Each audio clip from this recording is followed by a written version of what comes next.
Are we doing it? We're doing it once again.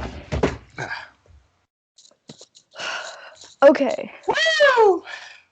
Woo! Welcome back once again to this week's podcast where Madison never leaves. I know. Not that I was going to, but that is going on. And also this week's podcast is brought to you by America Uncanceled and YouTube apology videos. Some classics. Yeah.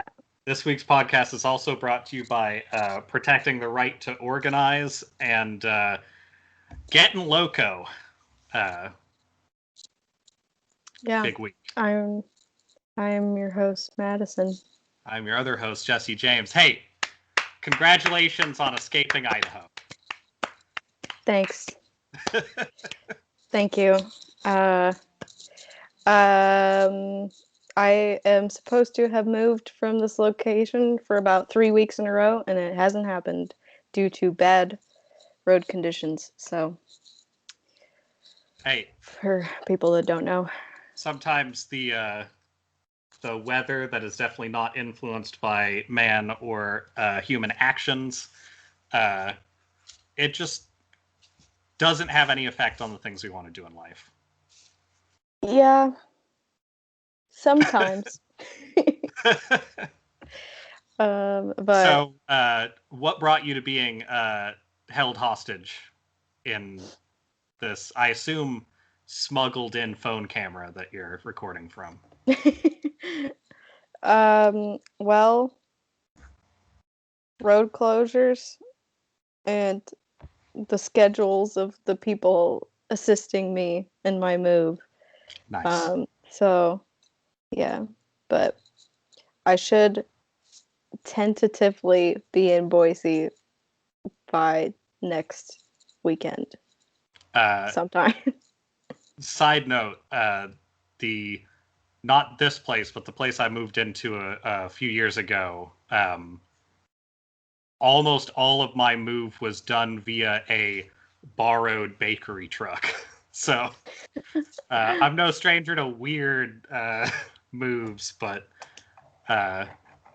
it always sucks when the scheduling doesn't line up. Some business going on outside. I'm going to hope that stays outside.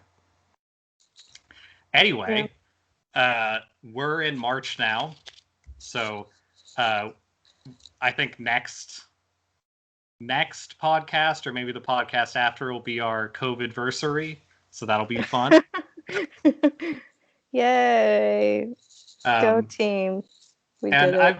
I've got various things over here, but why don't we start off with your floor snacks or snack or thing that you got going on in our conversational leftist mukbang? Yes.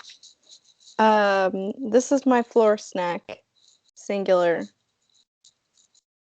Oh yeah, that's good. Yeah. Floor snack.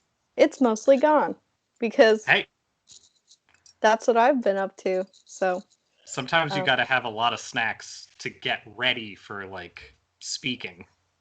Yeah, well, I mean, I wish I could blame my general demeanor on this, but I actually haven't had it yet. But this is just Madison Uncut. But yep, there's not very much left. But I'm gonna get into this because I am having a great time, and it's been a great week.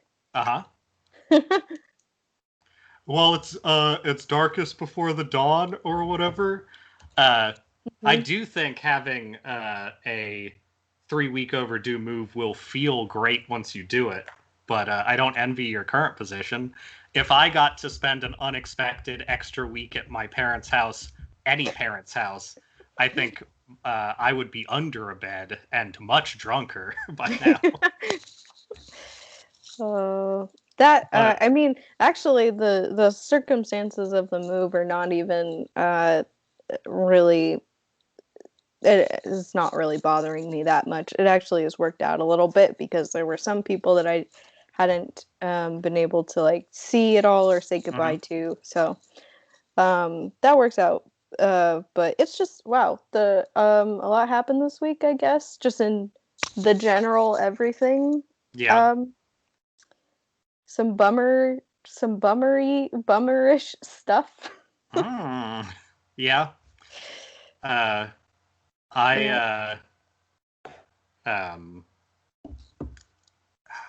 shit. You can tell I'm with it today. Well, I'll segue that into saying I have a bunch of whiskey. I have a bunch of whiskey, and that's one of my snacks, so... Yay. Saddle up. Snacks. Snack, singular. Uh-huh. I think I like that one from what I remember. Bullet? Yeah.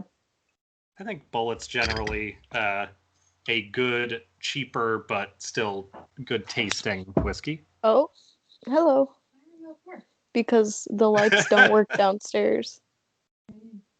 The light in Carter's room is like super dim, and I can't figure out how to turn it on. No, I've asked him like 3 times to explain to me how it works, and he has not responded. Does your stage manager know? It's the mom minute. And the dog minute. I was waiting for dog minute. Yeah, I didn't think it would come so soon, but it is dog minute. Come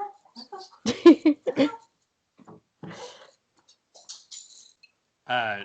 Your stage manager also doesn't know if Carter has dimming ability over the light, I assume.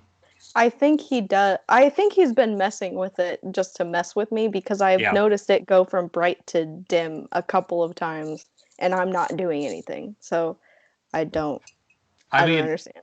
To be fair, I would do the exact same thing to my sister if I could.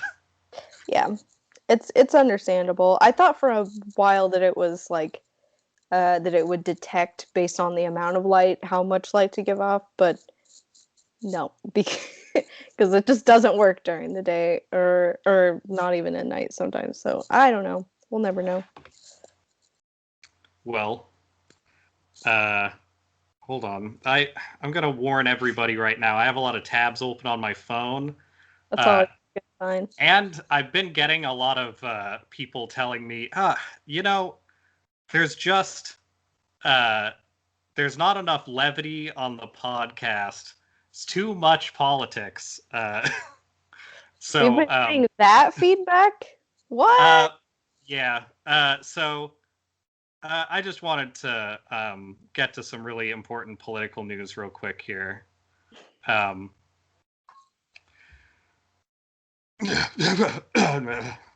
October 30th, 2020, Elizabeth Bennet Darcy yawned and stretched a bit from her spot on the couch, where she was nursing a steaming cup of coffee, with lots of cream and sugar, which her husband, Will Darcy, had made for her. It was nearly 9:30 a.m., but she didn't feel nearly ready to face the day. Doing grad school from home had not been good for her motivation or her staying on a study schedule. She was still in her teal sleep t-shirt over which she was wrapped a heavy red robe, with her legs tucked under the robe on the couch. She was watching the news as an analyst walked through potential scenarios of how Trump or Biden could get to the magic number of 270 electoral votes and victory. Her husband, Will Darcy, came into the living room with his own mug of coffee in a smiley face mug and sat down beside her. He grabbed a coaster and put his mug down before retrieving a coaster and placing, I'm going to edit here, and placing it within reach of Elizabeth, in the hope that she would use it for when she set her own cup down. He had been working from home typically 4 days a week, but he was already showered, shaved, and his hair carefully combed. He was dressed in semi-professional clothing, dark slacks, and a button-up gray shirt. He had forgone the tie and coat. He leaned toward her and gave her a little kiss on the cheek. "I love you," he whispered, before sitting back and noticing what was on TV. "Not MSNBC again," Will complained, the space between his brows forming a couple of wrinkles. Elizabeth had been watching more and more 24-hour news in the past few days, and it was getting on his nerves, especially since she never wanted to watch the channel he preferred. "They're so biased against Trump," he told her, then asking, "Can't you watch something else?" This is, of course, Pride and Prejudice and Joe Biden. Oh, boy. In case you wanted to know, Mr. Darcy is a Trump voter, obviously. Yeah. I may or may not have more stories that'll come up, and we can always continue that one. It doesn't go a lot of places, but it does start to break down all of the characters from Pride and Prejudice and who they're voting for, or if they're undecided later. I like that a lot, very deeply. It, for some reason, I'm picturing Kellyanne Conway and George Conway as these. But I guess it's kind of reversed. That's also a really dark mirror into Pride and Prejudice. We got the Conways as these characters. Ooh. American Pride and Prejudice would be a nightmare, though, so I guess that makes sense. Who would that be starring? Like, well, if I honestly don't know Pride and Prejudice well enough to list the characters, but who's somebody that's a Trump supporter everybody would be attracted to? Probably like Chris Pratt or someone would be. Oh my God, yeah, that's perfect. That's perfect. And then,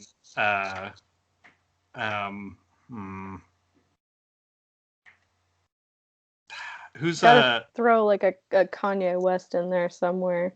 Yeah, he can definitely be a party goer. I'm thinking like we basically need a like liberal centrist thought is basically our like goal for casting. I don't know. There's what, like 4 sisters, I think, and then sort of a deadbeat dad, and like the mom's fine. The mom's like the written like the villain for a big chunk of the book, but she's like the only one who seems pseudo sensible, and the dad is written like he's trying to help everybody out, but he's also like very obviously not a good dad if you actually look into the story. I don't know. That story's still worth reading or even just watching the movie of, but more for the like sort of the weirdness slash the pre-Twilightness of it. Yeah, I could appreciate that. Yeah.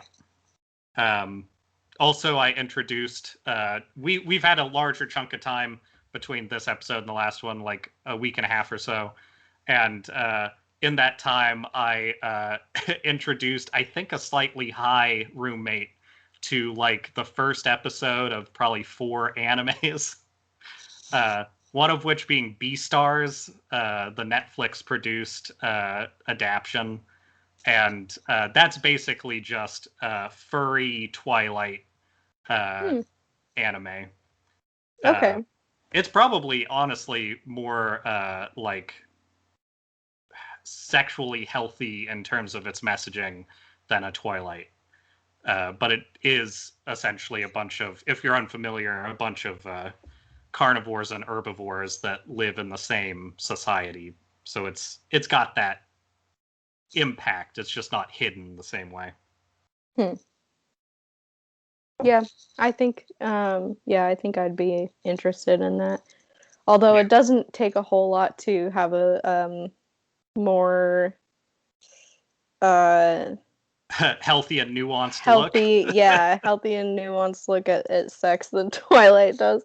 But in addition to this whiskey, I went to the store looking for all of the like runoff from Valentine's Day, which in saying is the worst possible way I could have said that. I was looking for the leftover snack foods that people hadn't bought from Valentine's Day. And what I ended up finding was mainly a bunch of Easter candy, which is kind of annoying, but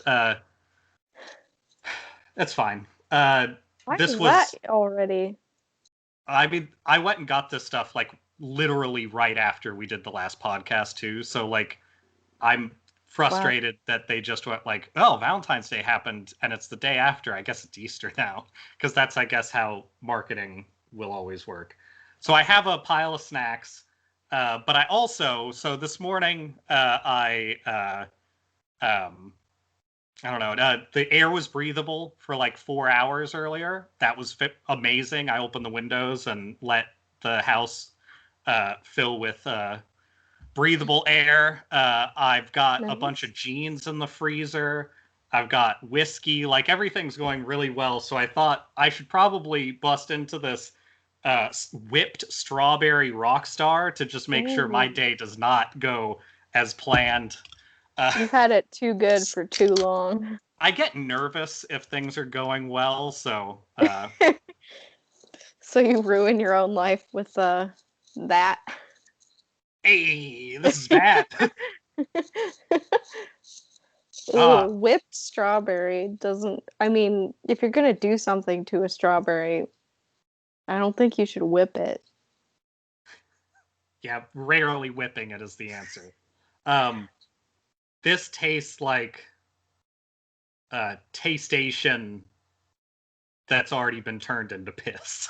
Oh, boy. So I'll enjoy drinking that. I also have a very small cup of hot tea because I can't have one of these snacks that I have, a concha, without either tea or coffee. And since I'm having this whipped strawberry, I don't want to like throw a bunch of coffee on top of it.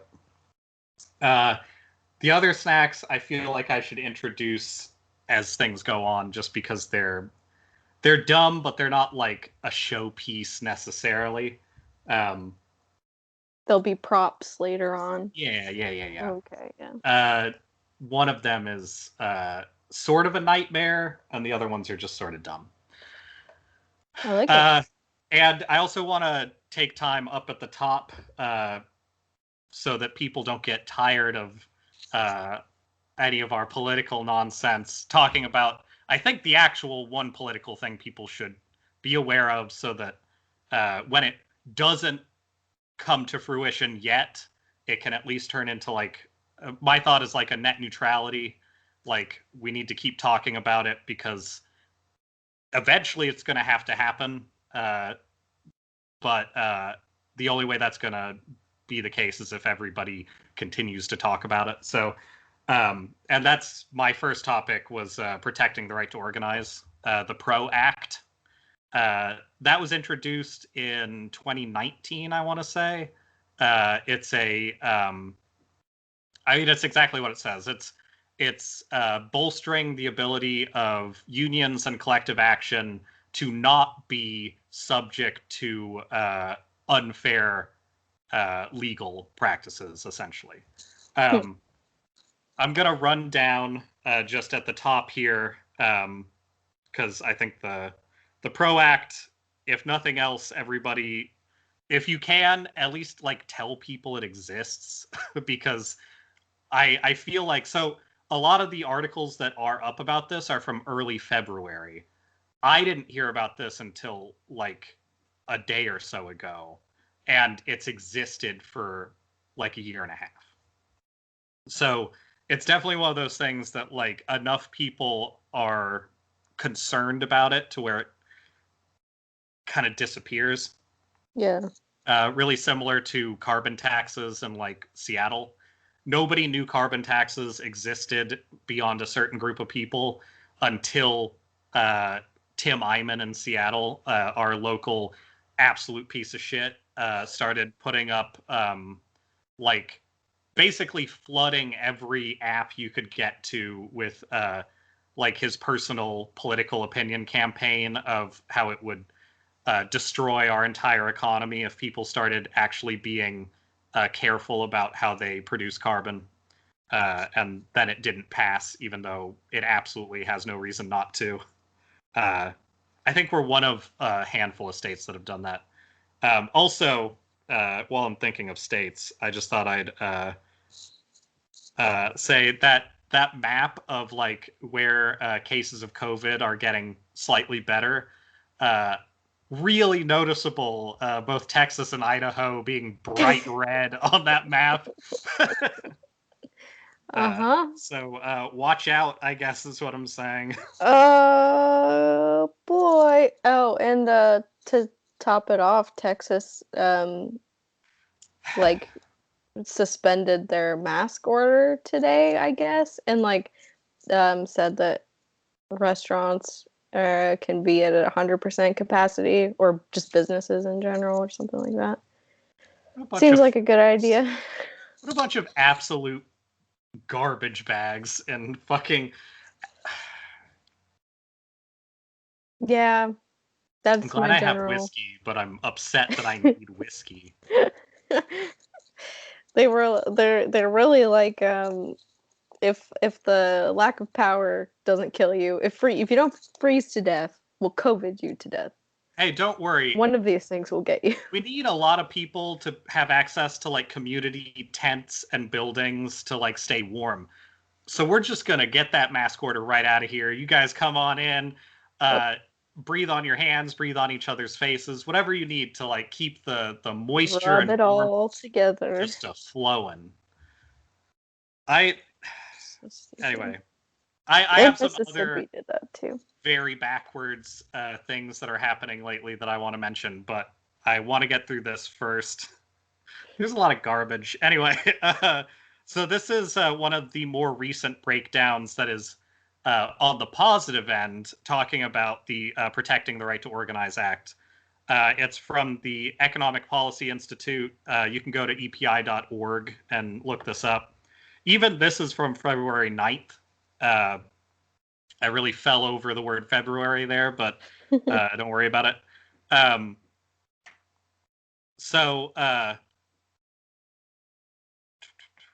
right. So this article is called Why Workers Need Protecting the Right to Organize Act. How the PRO Act solves the problems in current law that thwart workers seeking union representation.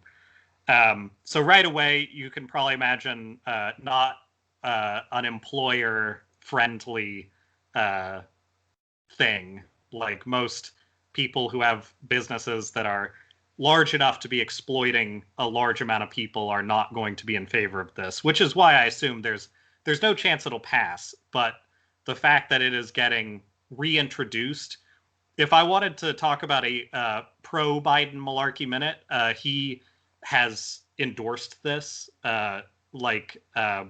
It isn't like a giant green tax or anything like that, but it is something that would make, honestly, collective like bargaining an option, which eventually opens up everything. And I believe the reason why he endorsed it, in my cynical version of this, is that assuming that Republicans take control again in the not too distant future, this could actually fuck things up for them in a political like way that would be useful to the Democrats. If anybody has good ideas for how to apply to Democrats being incredibly selfish, mostly business ownery pieces of shit, start getting those ideas out, because we got like another 17 months or something to figure them all out before we start getting into another mini election cycle. Anyway, so these are the problems. Just a quick breakdown from the Economic Policy Institute that this goes towards in like a general way. So in order to solve the problem of employers being able to fire pro-union workers with no consequences, and there is a big breakdown of this. I'd suggest people read it. I'm not going to spend 30 minutes or so pushing it at everybody here, but the solution that it's bringing up is basically establishing civil penalties for employers violating workers' rights, which seems pretty common sense. Employers interfering with the election process for things like unions. It addresses that in, I guess, basically, right now employers are not required to recognize or bargain with unions, and it would essentially put in a legal requirement that they have to speak with unions that have some sort of say in those avenues.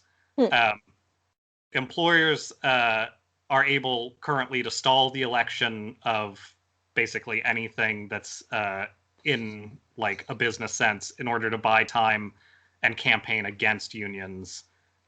So the PRO Act would put time limits on that shit, so they can't just basically do like a business filibuster forever.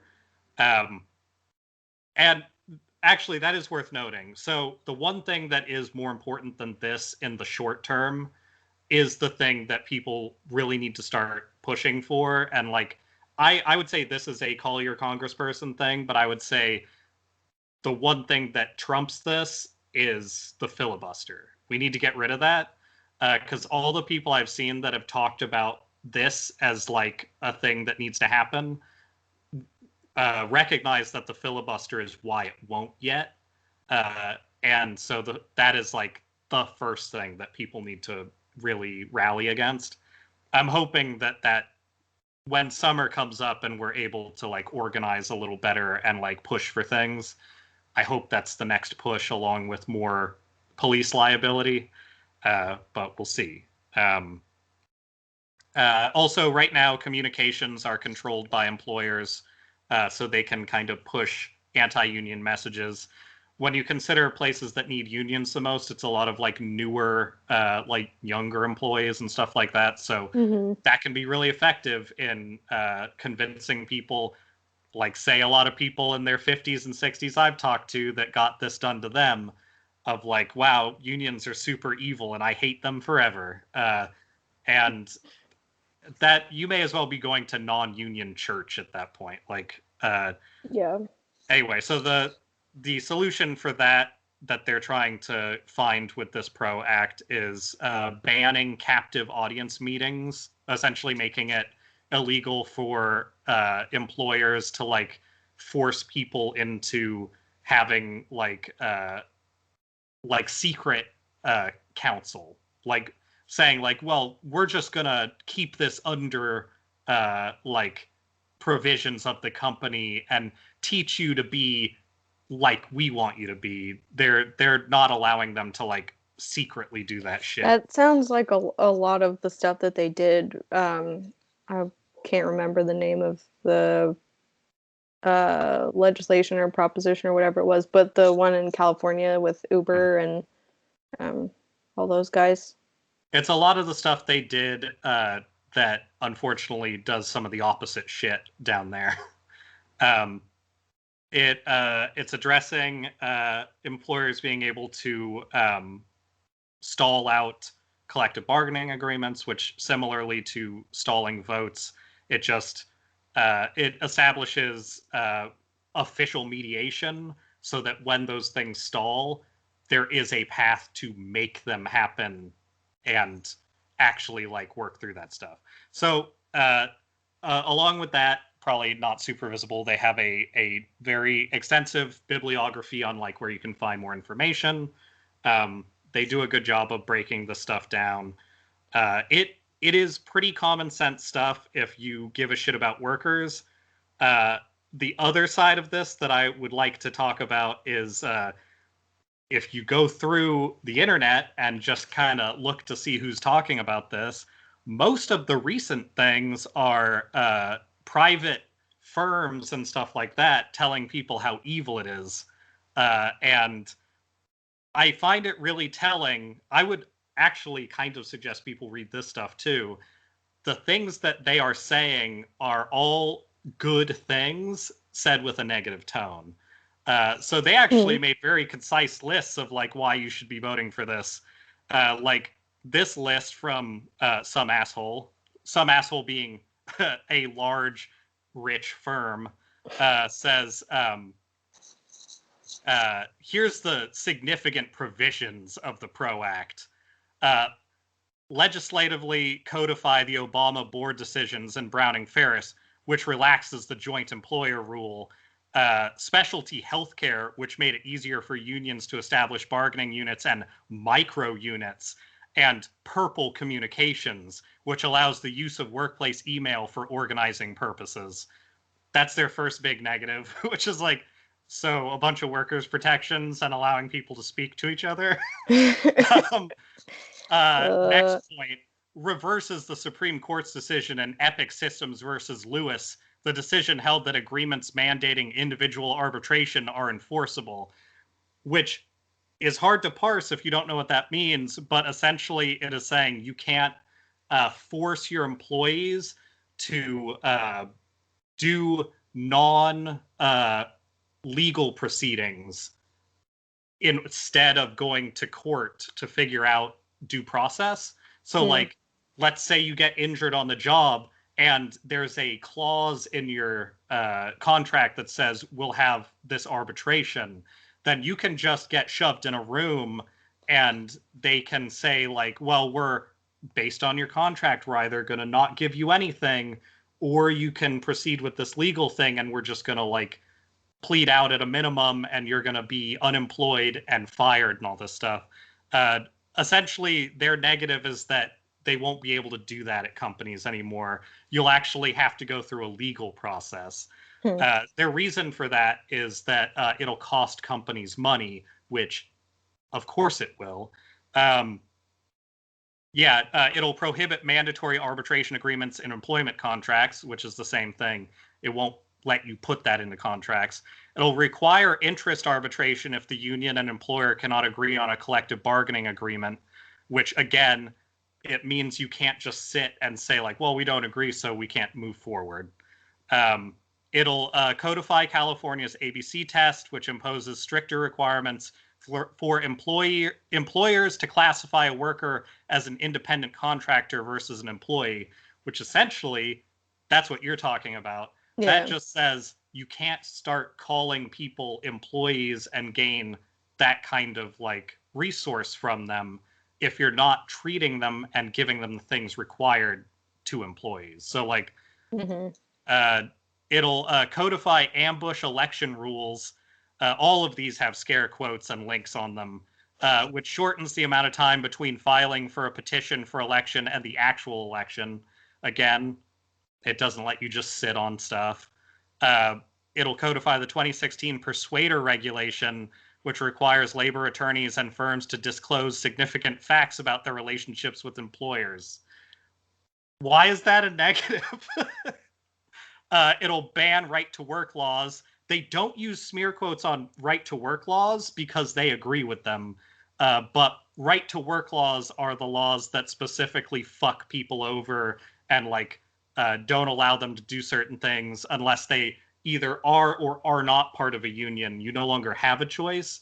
And a lot of companies use that as a way to build aggression towards a union or to require you to not be in a union to get hired. So like, not putting that in smear quotes kind of says more than anything else this is saying, but they say these laws prohibit employers and unions from requiring joining a union or paying fees as a condition of employment, which is sort of a halfway of saying that. They institute a stealth card check, which allows unions to challenge election results and get certified automatically in certain circumstances. What that means is if you have an election and it comes out negatively, unions are allowed, this would allow unions to basically go in and count the votes to make sure, instead of just leaving it up to whatever the company decides is the vote for that thing. It's essentially like what they are arguing against is exactly what the Trump campaign did for months of just like, well, no, we're going to contest this forever. They're saying that it's not a good idea to let unions recount something, essentially. Yep. It'll introduce new civil penalties for labor law violations, including personal liability. A lot of these, like, the negative spin they're giving it is just, it's the fact that people can read this and agree with it is kind of the worst.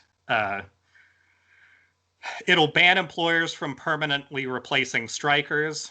It'll authorize secondary boycotts allowing unions to target any company through picketing and protests, even those unrelated to labor disputes.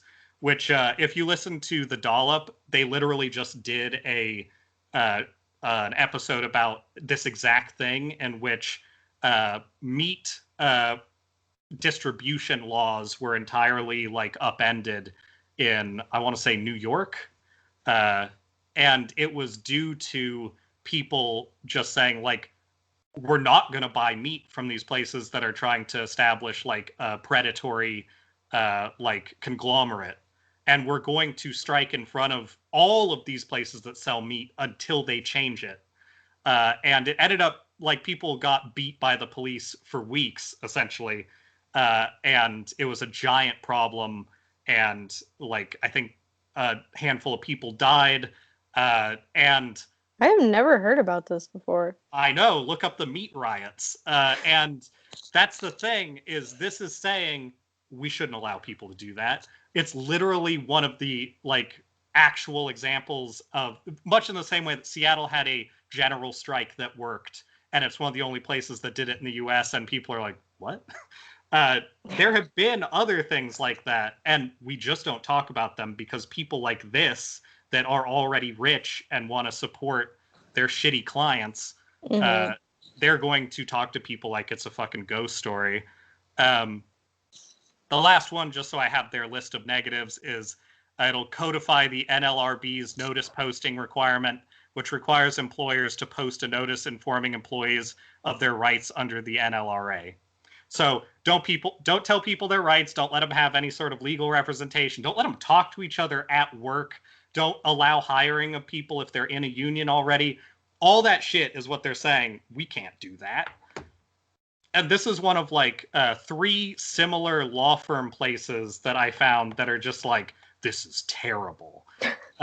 It's very telling. It's maybe the most telling thing of the whole thing, because the pro sites are all like, yeah, of course that's a good idea. I wish people would talk about this. But it's not until you look at the negative places where it's like, oh, they hate employees and they want people to be underfoot. Like, that is entirely what this is about. Yeah. Anyway, I wanted to get that up in front. I realize we're 45 minutes in or whatever, but I didn't want to not talk about that because I think it's probably that and the filibuster are the most important things at the moment for politics. And I bet most people who listen to this do not know that that exists. So yeah, I mean, I didn't know about that. So yeah, those are probably the most important and pressing things that are not just like theatrics happening this week. Yeah, so there's a lot of theatrics happening, but that there's a lot of that fun stuff. But the good thing is, people for or against it are sort of recognizing that this will pass if the filibuster is not there, because it has the support for it. I guarantee you there will be some parliamentarian or some shit that you'll have to deal with if this kind of shit is in there, but it's still, it is a thing that people want. And the fact that it has been signed off on, and it was brought back, from what I have heard, it was brought back into being active by Joe Biden, which means it at least has an okay chance. He said he would sign it. So if people can figure out a way to get this to work in the next few years, like, that could be a huge thing for all of it. Even just like, you want to talk about like the negative view on riots and stuff like that, this would actually fix a lot of that, because it would make it a whole lot less legal for the police to come in and beat the shit out of them. And that's a real good start for some of the shit we need done. Yeah, I'd say that's a good top priority. All right, I'm going to stop talking for a minute, because I don't want to yell about stuff too much just yet. Time to inject the levity into the levity to the thing. This is the levity moment. Some of my levity juice going, and then we'll be all good. Yeah, I too am going to partake in the levity juice. I didn't bring a glass, so Even better. Honestly, that's where we're at. I would drink this out of the bottle, but that would be a huge problem because it's whiskey. Yeah, that could go real wrong real fast. I have a friend who I have watched drink 2/3 of a bottle of Bullet whiskey while hanging out with her. Whew. And it's rarely the right choice.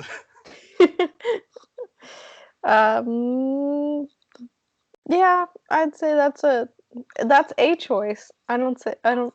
It can be a fun choice. It, Do you like that would be an sleeping in cars? exciting choice for sure.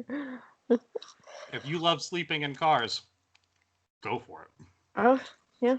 I could get down with, well, not right now. My car is currently full of my entire life's belongings, so. Maybe your neighborhood has a lot of bushes you can pee in. Hey. Maybe have most of a bottle of Bullet. There you go. Mm-hmm. My evening is planned now. I fucking love conchas. That looks very good. It's like a sweet hamburger. Yeah, that's a good visual. Look at the thickness. That's a lot thicker than I thought it was. Oh boy. Yeah, they just shed a lot, so. Yeah, that looks pretty good. It's not fresh. When I'm with my my biological mom parent set, they live near places that make fresh ones in the morning, and this doesn't compare to that, but it's still good. Yeah, it looks pretty good. Looks substantial. That's what you want. I don't have food snacks because I'm just generally unprepared, but if I did, I would be showing off a slice of a Domino's pizza that I got yesterday. That's actually very good. I basically did the I did the build your own pizza, but I was trying to do their That's the only way to do it. Yeah. Yeah. I was trying to go for their spinach feta, but just like a slightly cheaper version. So it just has like the Alfredo sauce, spinach, feta, and what else did I put on? Onions. And it's pretty good. That sounds good. My standard build a pizza from Domino's is olives, spinach, and salami, I think. Oh, salami, interesting. And then my backup is it's like a Hawaiian pizza with anchovies, basically. They don't sell a stock pizza with anchovies, but they have them, and I like getting them if I can. Do they actually have anchovies in the list of toppings? Really? Yeah, if you go down the list, it's usually the last thing. I am surprised I've never noticed that before, because I don't think I've ever actually had anchovies on a pizza. If you like salty fish, it's a good way to go. Yeah. That might have to be a mistake that I make here real soon. I know people who can't handle it. My suggestion would be, just in case, if you're not tough like me and cool, have chopsticks, and that way, if they are too salty, you can eat the anchovies by themselves. Oh yeah. Because I know some people don't like the taste together. I think it works though. Yeah, I think if I go that route, I'll probably just get like half a pizza with anchovies, and then another half that's just a very different, like fresher flavor, maybe. Do like a chicken caprese. Yeah. And then just anchovy garbage mess. Yeah. Like we'll have a reasonable side of the pizza, and then just the garbage can side of the pizza. I think that's a good way to go. My light has left. It's gone. I know. And now it's just yellow above my head. It's thematic. I feel like it's very, fitting. Mm-hmm. I don't know why my brain's a little bit more fried than usual, so like finding words is not my forte right now.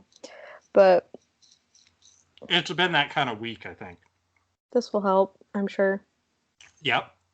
Um, so did you have a topic you wanted to address? Yes. Okay. So I have been watching clips from CPAC. Oh, I avoided that. I'm glad you went in. It is mind-blowingly just so One of so the I did funny. see one clip, and it was, "Welcome to CPAC. They ought to call it TPAC. Am I right? Have you seen it?" That was the one clip I saw. Yeah, God, I hate what's his name? Trump Jr., Little Trump, whatever. Him. I hate him, but he's just like so horribly uncharismatic, and his speaking is Uh-huh. just so bad. Like I don't understand how a cult of personality could be built around a Trump when you have children that suck that hard. Like he just sucks.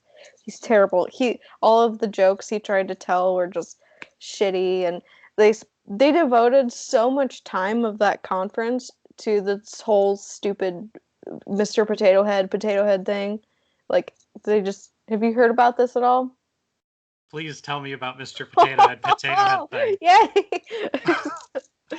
Okay, so um what is that company? It's like Hasbro or Mattel or I don't know, the toy The company. people who make Mr. Potato Head. Yes, Okay.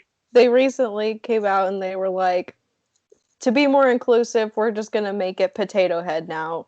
Like within the Potato Head universe, there will still be a Mr. and a Mrs. Potato Head, but like the default Potato Head is just gonna be Potato Head now, not So Mr. it's a potato, It's a and you stick whatever you want on it. It's literally a potato head. it's literally a potato head. But I see what the problem might be for assholes. Yes. So, there is a solid like someone's probably put together a compilation of all the just griping and jokes made about it. There's probably a solid like 10 minutes of um, people like agonizing over this in their um, speeches, but specifically in Little Trump's speech, he uh, complained about that in front of a big backdrop that just said America uncanceled, as if like people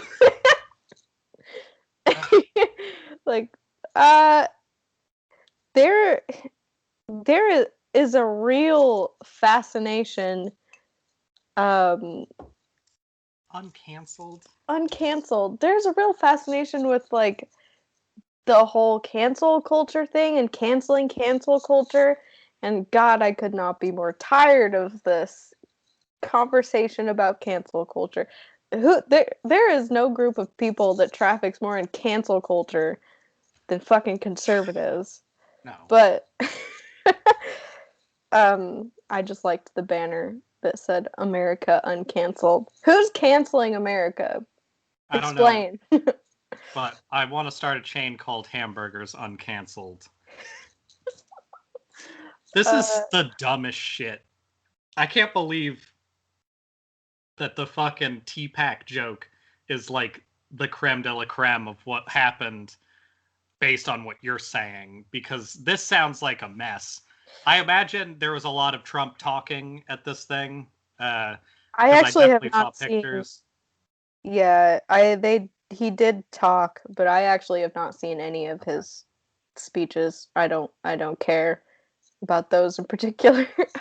I watched a little bit of Ted Cruz's speech. That was pretty good.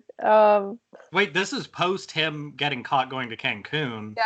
He So, actually had a couple of lines addressing it that I thought were fine. I'm trying to remember what exactly he said, but it's probably not worth it. it's Uh, probably not worth it. Yeah. It's funny Most of though. what Ted Cruz says isn't worth it. That's what I've learned. God, that Also, cadence I've just learned like that it's Ted Cruz. triggers me. I was watching a clip of Nick Fuentes as well. And Yeah, good. God, why? Why do they all sound like that? I don't know. It's like so.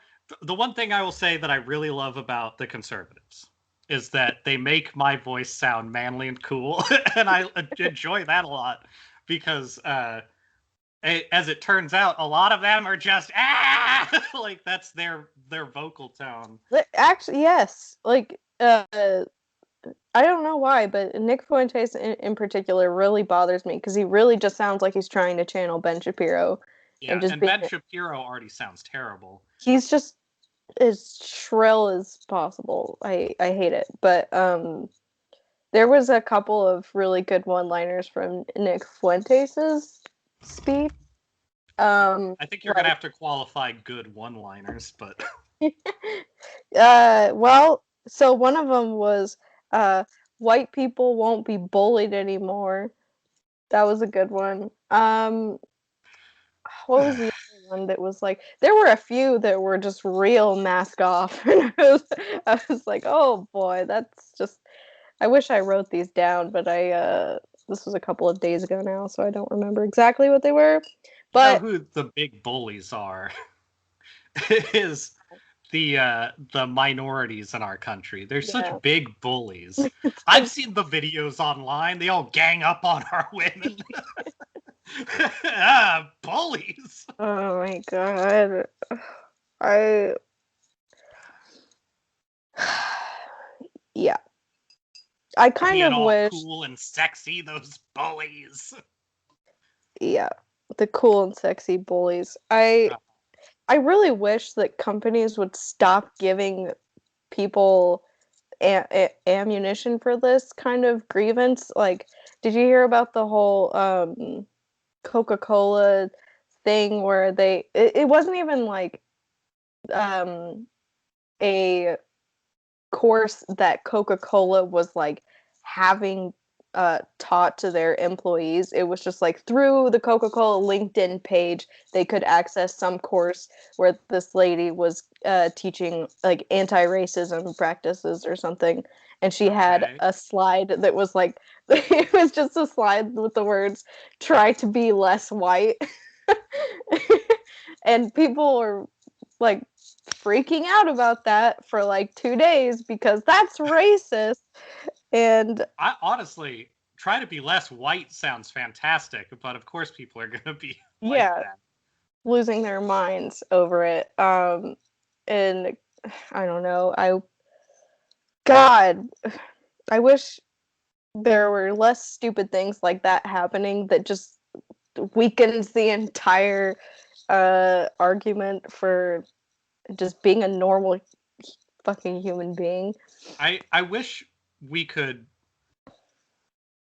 I wish we could have our education system deal with things like any kind of reasonable group would, because Yeah. teaching people that there are white people and there are black people and there are brown people is probably the thing that most needs to get stopped. Like, there are no overarching colors of people. Like, that is just a complete pile of bullshit.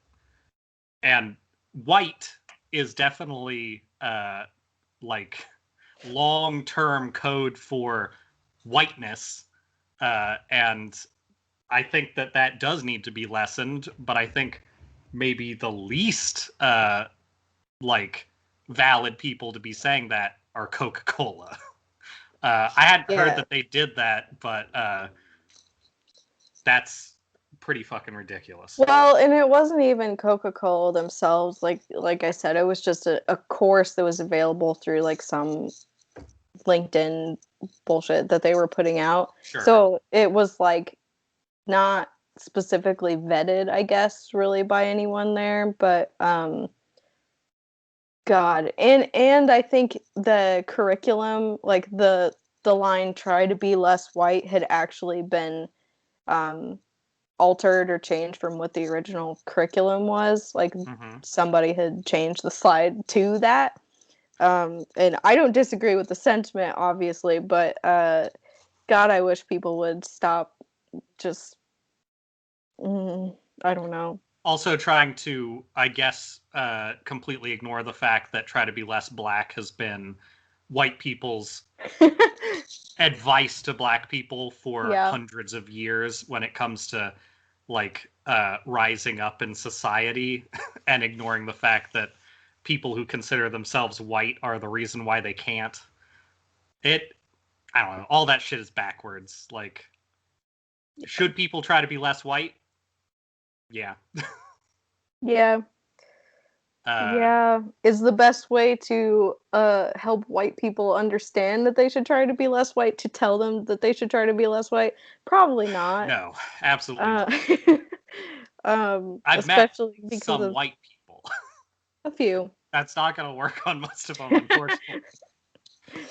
Yeah, like that, and then the potato head thing obviously is a I mean, as always, these things are very like marketing and strategy heavy. Mattel and Hasbro, whatever, does not give a fuck about uh, dismantling the nuclear family structure or whatever.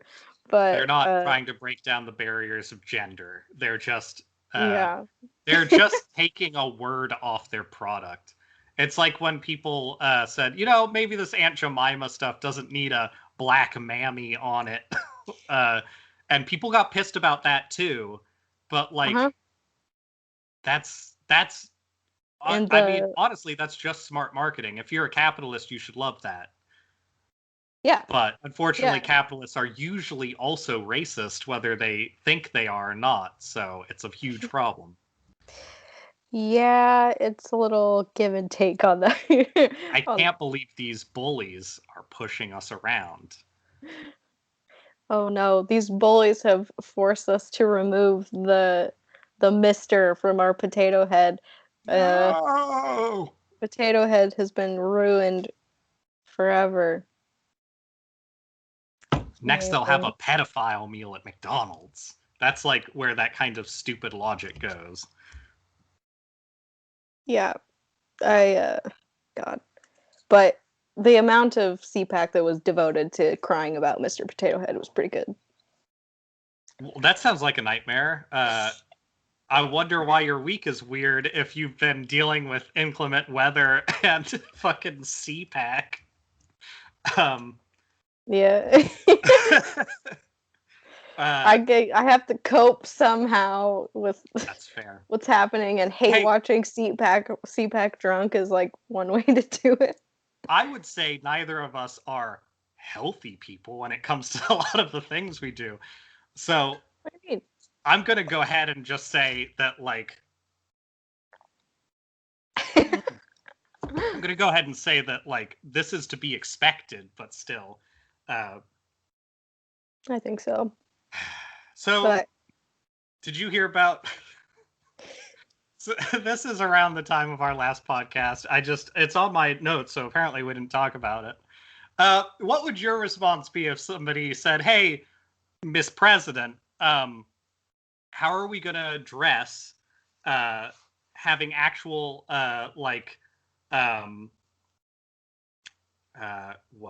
having, like, liability for your actions and policing? If we're going to actually have the police be held accountable, what is it that you're going to do, Miss President, to make that happen? This is a town hall. I'll need your answer. Oh, boy. What am I going to do to keep police liable for their actions? Yep. Oy. That's a good... Thanks for the question, citizen. I would probably start by dismantling the police unions. Mm-hmm. They seem generally not good.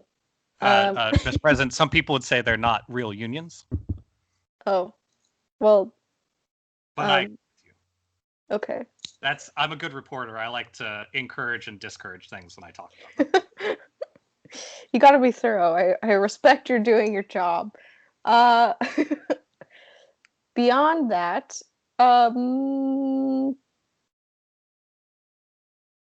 what else should we do? Well, would you like to know what Joe Biden would like to do? Do I want to know what Joe Biden wants to do? If you haven't heard his answer, it's the craziest shit because there's no way you could anticipate it. I want to hear what you think Joe Biden would say about that exact question. I think he said to give them more money to enforce police liability. That's too cogent. That's an opinion. Now, obviously, this will be paraphrased, but let me tell you what Joe Biden answered that question with. So,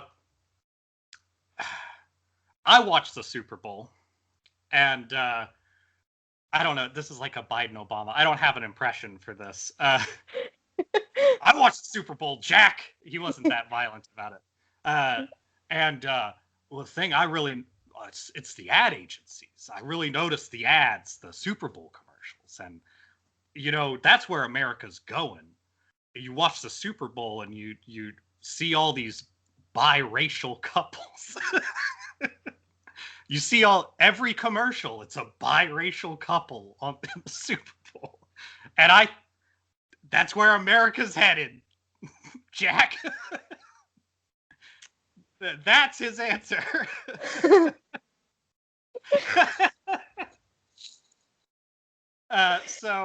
His answer to how are you going to fix police brutality and hold people liable is biracial couples.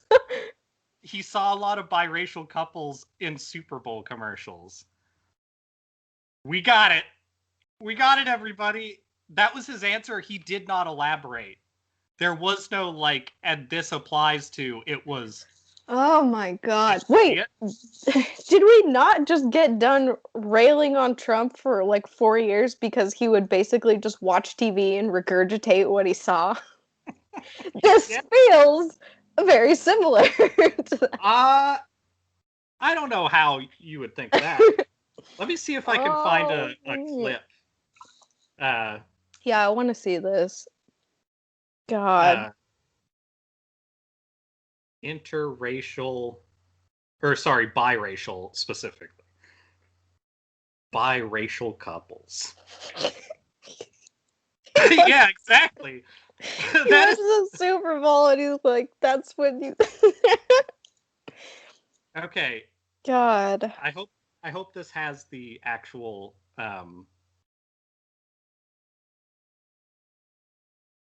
I gotta... My phone's on Wi-Fi only, so it's a little bit... All right. Okay, so the question he was asked, in case this video doesn't restate the question, here's the exact wording. How can we avoid over-legislating police while also training officers to police with compassion? So it's even more suited to his whole deal. Yeah, that's very softball, I would say. It is the most how do we keep police strong but also discourage them from killing people for being leftist?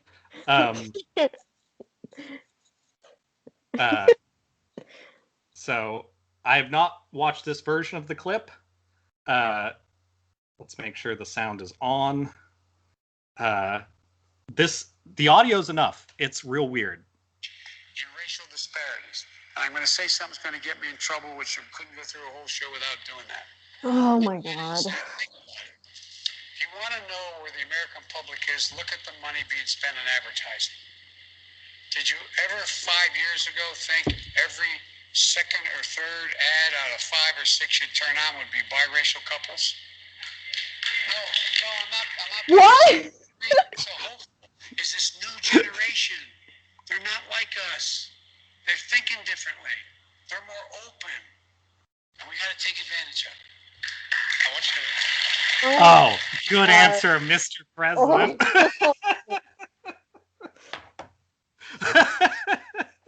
Fuck. His answer was the children are our hope. The children are the hope of the future, I guess, because they're not racist. Grandpa, oh, you already finished your whiskey. Look, that's not what I was asking, but that's okay. Did you like the turkey, though? It was a little dry. Okay. That's not an answer to anything. God damn it. I love how he prefaces it with, like, oh, this is going to get me in trouble because I'm laying down the facts. Here comes the truth. I'm going to lay the truth on you. Honest Joe Biden. You see all these biracial couples? Oh, God. His they brain. clapped for him. Oh. When he said, did you see all these biracial couples? They're not like us. Oh! Well done. They're all in their heads are like, he didn't say the N-word. He didn't say God damn it. We made it. Yeah. We got there. We did it. My note for this was police will get better naturally because of biracial commercials. Anyway, that's Good what I to call know the Super Bowl ads are controlling the thoughts and Jesus Christ. Yeah. Also, I guess while we're on police, 6 police were, I guess, just suspended, but they were found to be at least having some role in the insurrection like a week or so ago. You would think you'd do more than suspend them for having some part or encouraging or whatever it is. You'd think you wouldn't want those police there, but yeah, that was news, so I thought I'd throw that in there. Most people already know this, but COVID has officially now killed more people than both World Wars and Vietnam combined. So that's cool. Cool that Texas took that mask order off, because I guess Texas is fine with it. Let's see. Anything else I want to throw in here so that people don't get upset about too much politics? If people are getting upset about too much politics, you know what I have to say about that? Hmm? You're wrong. Thank you. Because I, for one, have definitely withheld from as much politics and screaming about politics as I want to do. So you should all count yourselves lucky, because this is levity for me. I think that the thing people miss here is that I just have less restraint,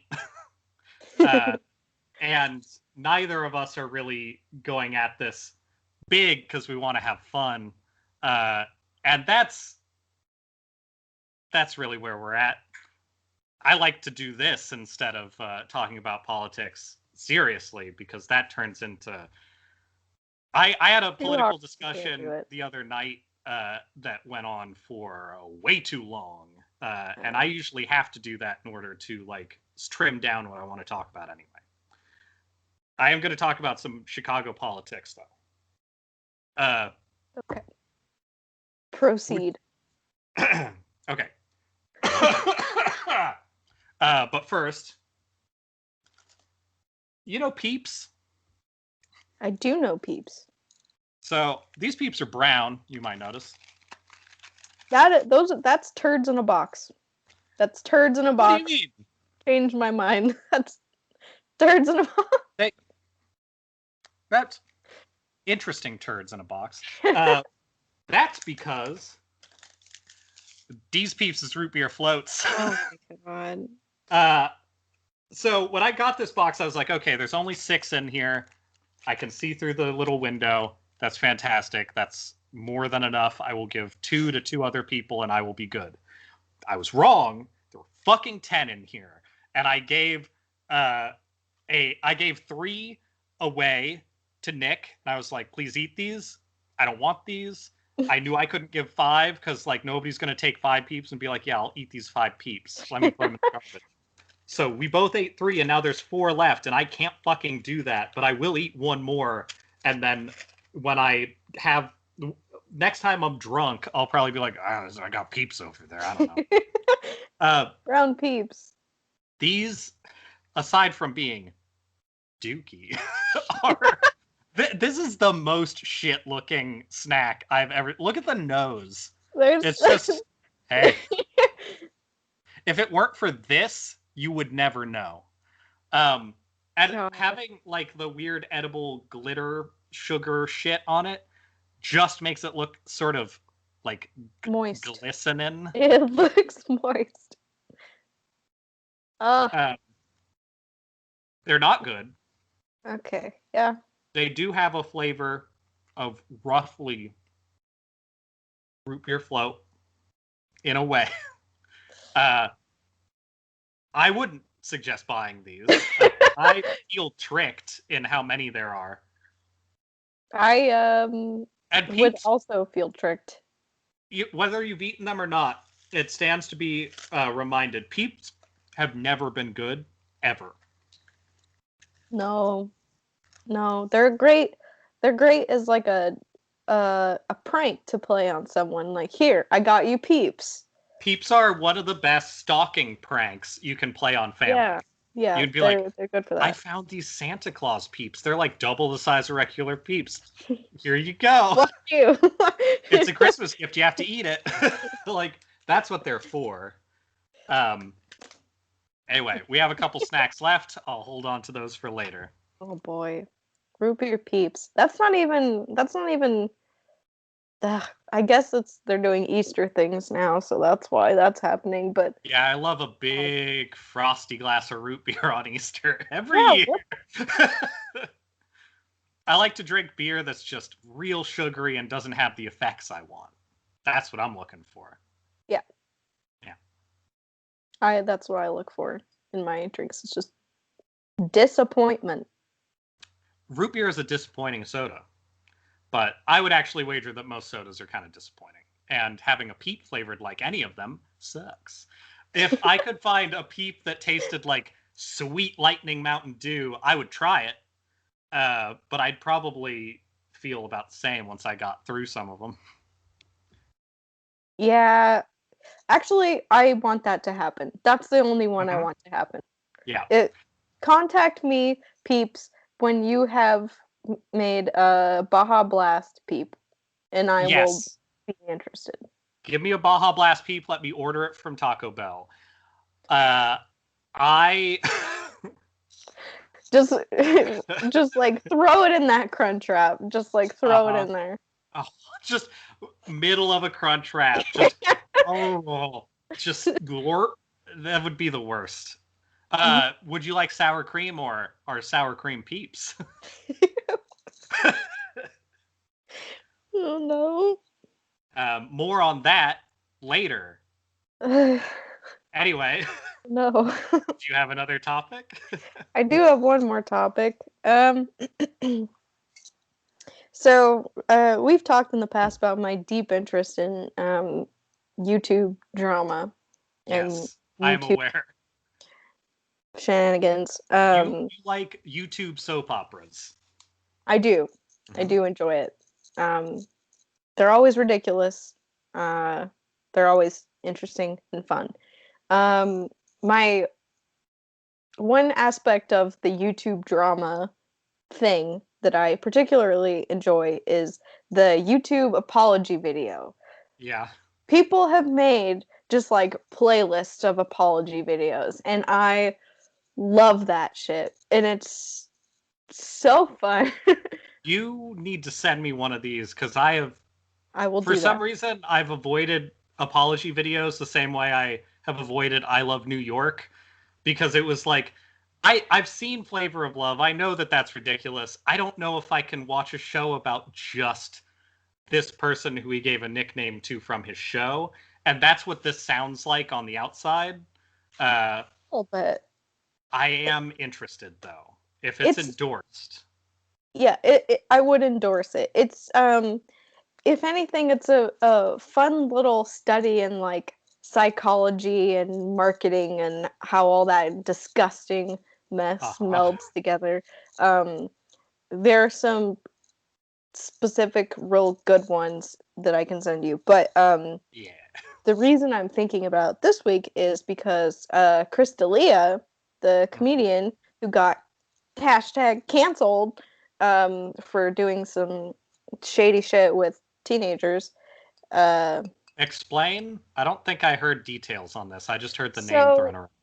so he I don't remember names of people. I guess it doesn't really matter, but a bunch of like screenshots of emails that he sent were leaked where he was like talking to, flirting with, asking for nudes from people that according to him he believed to be of legal age but were not. Yeah. That seems to be one of the main downfalls of people who are like suddenly famous via like I don't know, whatever it is that you get famous doing. Yeah, exactly. And so he put out an apology video this week, and I think it had been. This is like it's semi old news. I think the news about all that stuff broke maybe like 5 months ago. Okay. Something. It's been a while. But in his video, he talks about how, well, there's some very very good clips, such as a 10 seconds that was circulating around Twitter where he goes, "Look, I know it looks bad," which is always how you want to start your apology. Yeah. In response to your question, this is gonna sound terrible. Did he apologize about the biracial couples comments? Was that part of his thing? Unfortunately, no. But he it was what I would call an actual solid apology video. Okay. I'm actually, I liked his comedy, and I was upset to hear what happened. Yeah. Not incredibly surprising because he seems like he might be kind of a douche, and he is. But A lot of people are. but he in his video talks about that, basically what you're saying, like a very fast rise to fame and having a very transactional relationship with people in regards to sex. And then he explains that he when the news broke, what started going to a therapist and has started being open about like having a sex addiction, and is like getting treatment for that, I guess. But it's I would say it was good. Like I would like to see more apology videos like that. He did do things like say, "I know it looks bad, but," which is not a good way to start. But uh, it he does seem very remorseful to have hurt people. Right. He did, and I'm sure he's remorseful that he's lost a lot of money too. But yeah, losing credibility and money is often the forefront of feeling bad about stuff. sad time. Uh-huh. But I think I don't know, it specifically the piece about him talking about like going to therapy and talking through the way that he treated sex with people and treats people. Seems like he has actually um, made some, I don't know, Improvement of some kind. improvements, some changes to the way that he thinks about that, which is good. But I just liked it because most apology videos that you will see, well, first of all, I will say usually we don't get apology videos from people like that. Like we usually you get like an apology tweet that like is like 3 tweets long. Like I don't know. I don't think Louis C.K. ever did anything like that, and he just started doing comedy again later. He just went back to doing normal shows instead of having stuff on TV. Yeah, pretty much. So it's good to it's good to see someone like actually take some accountability for it and own it, is even if he did have some, like what I said. But yeah, it was interesting. I think it's worth a watch if anyone has any interest in a Chris D'Elia situation or just YouTube drama. There was a sort of similar set of things that happened in you said like 5 months ago or something that this happened. I think it was around 5 months ago. Probably a similar time frame. I feel like a lot of the waves of people talking about shit happen in a similar, like when there's an environment that's up that like gives people a little bit more like feeling that they can talk about that stuff. Mm-hmm. There was like a handful of people at Rooster Teeth or whatever. They got exposed essentially as like, hey, there's been some shit going on and like seems like it's not isolated, so maybe people should talk about it. And then they ended up like 2 people left. I think one got fired and one like quit. And I remember that being met online with people just being like, I can't believe they've ruined these people's lives because of this. And it's that thing of like, they didn't ruin anybody's life. It's like the whole cop thing of like, if you're not responsible enough to be a cop, you just shouldn't be a cop anymore. Everybody else loses their jobs if they're irresponsible, they lose their jobs. They're not even being punished. Like, none of these people are facing punishment. Consequences, they just don't have their job anymore because they couldn't handle it. Like, it's not a big deal. The things that they did could have been a big deal. I think one of them, it was actually like, that's pretty questionable. But you'll notice like the privilege at play with that stuff of like, nothing happened to these people. They just lost their job. There have been, it's settled down in the last month or two, but there was definitely a period of time where like just being online and knowing that those people were out there, you would see little things pop up of like, hey, this person's like starting I think the one who did a bunch of like kind of heinous shit started like a Twitch channel or something. And it's like, a lot of people were like, oh, thank God he's back and without the corporate shackles. And it's like, the whole problem is that he can't handle being famous and talking to like people and being responsible. So like, maybe he shouldn't be allowed to have a Twitch channel where he can now do the exact same thing, but without any limits. Yeah. And then I want to say that was like kind of it for the bad things that happened.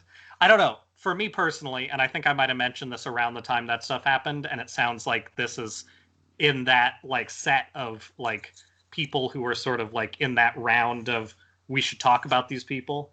The issue isn't what they were doing as an action. I think a lot of people get really hung up on the idea of like, well, if I was famous, are you going to tell me I can't go fuck a bunch of fans?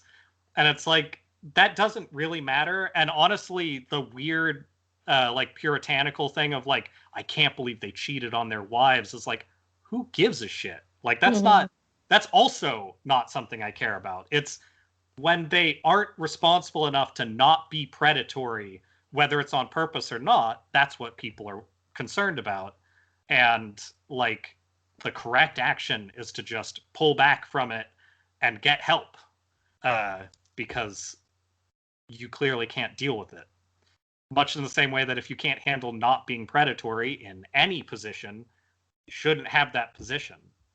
Whether it's just a regular mid-level boss or Jeff Bezos, perhaps, shouldn't be in charge of a company. maybe companies that are that big shouldn't exist because they only exist off of being predatory in ways that are much worse than sending dick pics to minors. Like, Mm-hmm. you know, if people really cared about responsibility and shit like this wouldn't be a problem like this. It would be an actual social issue where people were like, power isn't good for people like this. But what do I know? I'm not political anyway. But that's interesting. I hadn't heard about that guy's specific stuff. I'm glad people are learning how to deal with this stuff in a way that is productive, because it sounds like he's doing the right stuff. Yeah, it sounds like at least steps were taken, and he definitely had like a hiatus or forced or hiatus, probably more than anything. But yeah, it's good to see that kind of response to canceling rather than just. It's like PewDiePie's been canceled like 10 times now, and he's never lost anything except a Disney contract. And he's still allowed to be rich and famous and constantly. I mean, he's only getting older. It's not like he's going to be like more appropriate with people as he continues on. And he's definitely espoused a consistent love of like Nazism and stuff like that in a way that is concerning, maybe, and people shouldn't support so much. But what do I know? The always being online stuff is interesting because all those people already existed, but they like worked for newspapers and shit, and they still do. There's a lot of people who are still those people, but it's interesting in these popular people being like a video at all times kind of way that you can really get a sense of like how flawed everybody is. Yeah. I think that's why I so enjoyed the genre of apology videos. Yeah, it's honestly, it's kind of uplifting. Like, it's sort of like when you see, I was, sort of a different topic, but I've been trying to figure out, like, because the air quality has not gotten better, and I know that it's gotten minutely better. It's breathable, but I still can't, like, go outside and do anything. So I have been looking for ways to more effectively replace the walking and stuff I was doing with, like, some sort of exercise that I can have more fun with and not just, like, sit around counting. And I do like daily planking stuff and all that, and that's been ongoing. But what I got is this. Oh. Oh. That's exciting. So this one straps around your leg, and it can tell what angle you're standing at and things like that. This one, so it looks like the controller's just sitting on this like wheel. In reality, this whole thing is a set of buttons. So this is a button, and then angles are different buttons. Oh. So I ordered the Ring Fit. I found it on sale, and it's a Switch thing. And I did it last night, and it's not fucking around if you ask it to like not go easy on you. It's like, so like 100 squats, is that good for you? Or and it's just like, it's very like, I don't know. It makes you feel like you can't do shit when it starts up, because it does like some checks on stuff, but then the main base of like what you're doing, from what I can tell so far, is you go on like daily missions that are like not that long, like maybe 15 minutes of a thing, and it's like it's arranged like levels, and it starts off and you're just like, you're jogging in place, and it keeps track of that, and it's like, shallow jogging. It's not a big deal. You're holding the thing and you kind of like move it around and like do different motions to affect things. It's very straightforward. And then it has you do like a third of a mile, or it did me, with like its sensors and stuff. Also, this weird sensor, this like IR pad here, I didn't know what that was for or what it could be used for. Turns out, if you put your hand over it, it can measure your heart rate and stuff. Oh. So like, it has, between stuff you do, it is also doing that stuff. The second level, it starts introducing something that is you running in place, you doing this stuff, you have to like angle it in different ways, and then it turns into an RPG, and it starts having you fight things. And that's where stuff gets fucked up, and where I think people who actually want to exercise might benefit from this, because it definitely destroyed my legs yesterday, because I hadn't been walking as much. And it started off with like, okay, you have 4 different attacks you can make against this weird frog monster. Do you want to lift it above your head? Do you want to like do a squat, or do you want to like do something else? And then you pick one. It starts with 4, but it says there's like 40 or so exercises. It starts to build out. What it means is, do you want to do 30 squats and like do it on a timer in order to do 1 of 2 to 2.5 attacks for this one thing?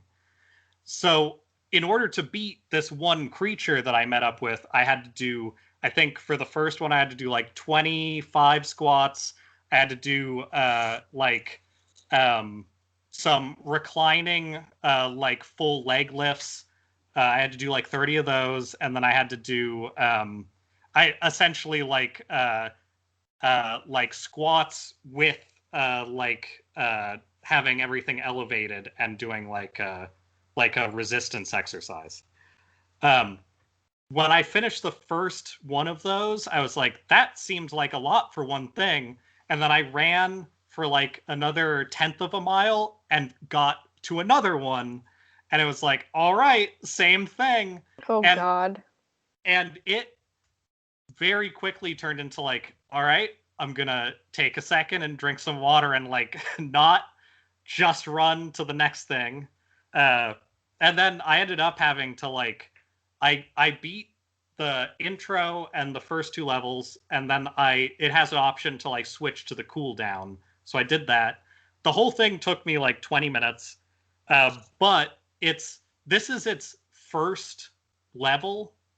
It's supposed to end with a boss character that is like a much, much harder one of those. Oh, no. And I was like, I can't squat anymore. I have to stop for now. And that felt good. Like, it seems like they're actually like not being kid friendly, let's say. Yeah, that sounds like a serious actual workout. So I'm pretty happy with that.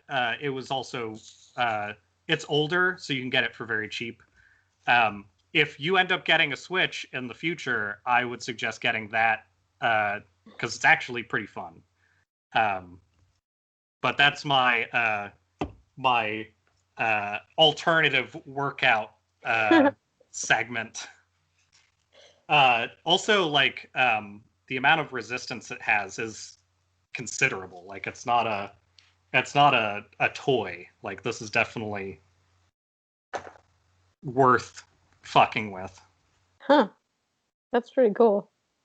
Yeah. I would expect something like that to be kind of like what you're saying, a more, I don't know, just easier, like an easy, like, oh, we'll put out a workout game. It'll be like I would rate it. So when I was doing like 0-hour PE stuff in school, I would say there was less overall running. I probably could have done like, because it's running in place, but it is like, it is keeping track of your vitals to a degree and your leg angles and stuff. So if you're not lifting your feet and stuff, it doesn't count it. Like you don't move forward. So it works basically like a treadmill. And I could probably have gone for more of the running. Like it wasn't a ton of that. And typically ambulatory stuff is what I'm better at anyway. Ambulatory and upper body stuff I'm better at. I didn't have any problem with the resistance stuff. It was typically like 80 to 100 pounds, and it's like, it's not a huge deal. The leg stuff, I was surprised how unused to it I am after just like a handful of months. And that amount of leg stuff and like the core stuff that is leg lifting and like knee lifts and things, that was a lot. Right now I'm planning on doing it like twice a week until I'm like more until it's not embarrassing to do it. I'm gonna do it like twice a week, and then it straight up, when I went to it has a thing where it will set up your Switch to send you an alarm that you have to do it now. And it was straight up like, pick what day you'd like to do it and like pick a time, and then we'll set the alarm to active. And I did that, and then the next thing it said is like, do you want to set this alarm for every day? It's like, no. No, thank you. I do not. I need to be able to stand at least every other day so I can go to work. But yeah, that was really fun. I'm glad that I got it. It's definitely worth the like half price I got it for. It was like $30, where it costs less than most food you can get delivered. Like, yeah. I'll take it. I also, from the same place, I ended up getting some weird, like, you know how the Switch has, let's say if your fingers are supposed to be hitting these as a tiny controller, it's not the most comfortable unless your hands are the hands of a Lilliputian of some sort. I basically got,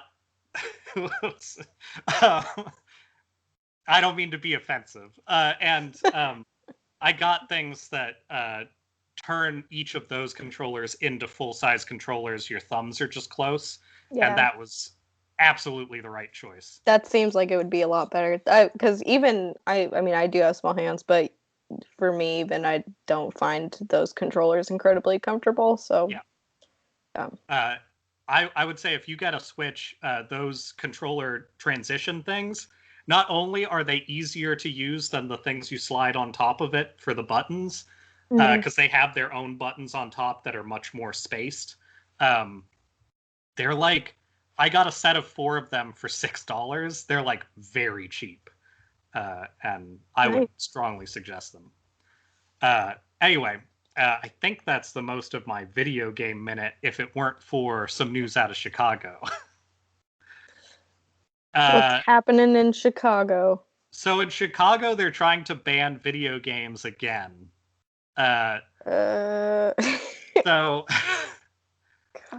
So some fucking like, I think it's like a judge or something in Chicago has decided that carjackings in Chicago are too similar to carjackings in Grand Theft Auto, the video game. Yeah. So they want to make it illegal to buy it, and they want to make it so that's their intro. What they want is to make all video games illegal. General wording. They want to make it illegal to buy video games that have like illegal actions that you can simulate in real life, because the same fucking argument from like 30 years ago, well, if you can do it in a video game, people are just going to do it. And their argument is that they've seen patterns in actual auto theft that simulate what Grand Theft Auto theft is. Their reasoning for that is that people, straight up, people who stole cars from people were being mean to the people in the cars, and you do that in the video game. They were being antagonistic when they took those cars. It's almost as if the game is based off of something. Maybe almost. Could it be? It's real life. let's not talk about how it's Chicago where they just spent like 70% of their relief fund on the police and didn't give it to people. Let's talk about how people who are poor and desperate are stealing other people's cars and not being nice about it. And that's probably because they got all these expensive video games that are teaching them how to be criminals. That checks out. Anyway, I'm angry about it, and it's stupid. I don't Are think we it's on gonna... our way to court-ordered Animal Crossing sessions for everyone just to make sure the rates of car theft go down? I don't think so, because Animal Crossing supports a halfway point between socialism and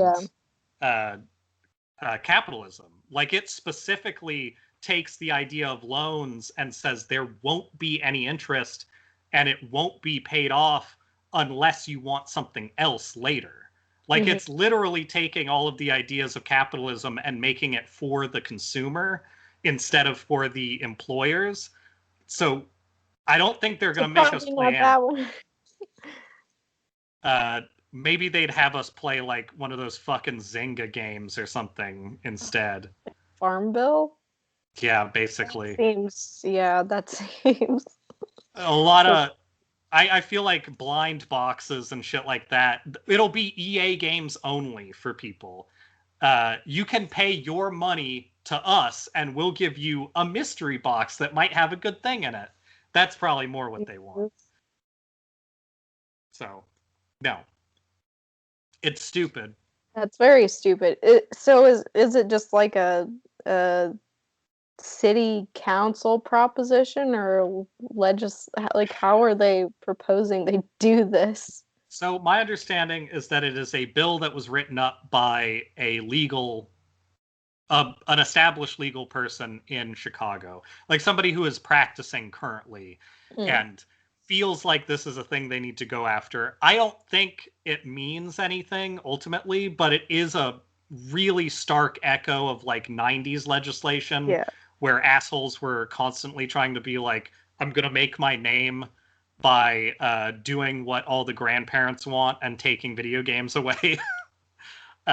Let's ignore all the studies that people have done that video games are actually like stress relief for people who otherwise might be violent. And let's just focus on the fact that some of these studies are only measuring people's aggression when they have just finished playing a video game and they're upset about losing. Let's just do that. And let's definitely not assess people who've just lost a football game or anything like that, because they have reason to be upset. That's legitimate. That makes sense. They're upset about all the biracial couples, you know? Yeah, it's easy to be upset about all them biracial couples. It's 2021 and I'm Joe Biden. Biracial couples.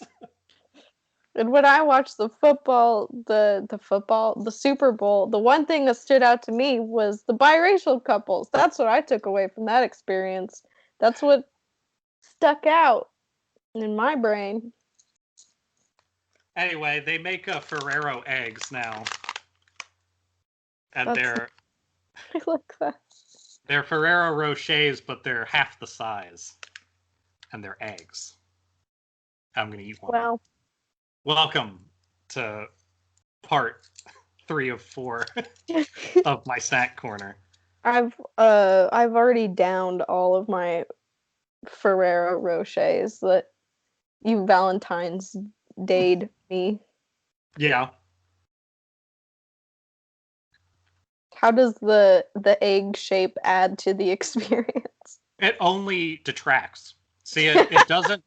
It doesn't have the amount of like stuff in it. Yeah. Like the Ferrero Rochers have like the sort of little cereal ball almost. And it doesn't have that because they can't make one that small and still have the stuff. So it's just a chocolate, which is fine. Bummer. I like the weird crunchy cereal layer. Yeah. It was an experiment. And it's a failure. But, you know, I still respect it. I think the worst egg-shaped candy venture has been the Reese's ones. Those are always disappointing. Let's make the peanut butter as thin as possible, or the chocolate as thin as possible, and just have a desert of peanut butter. The driest, sandiest butter. Ugh. Yeah. I always remember being disappointed by those specifically. Yeah.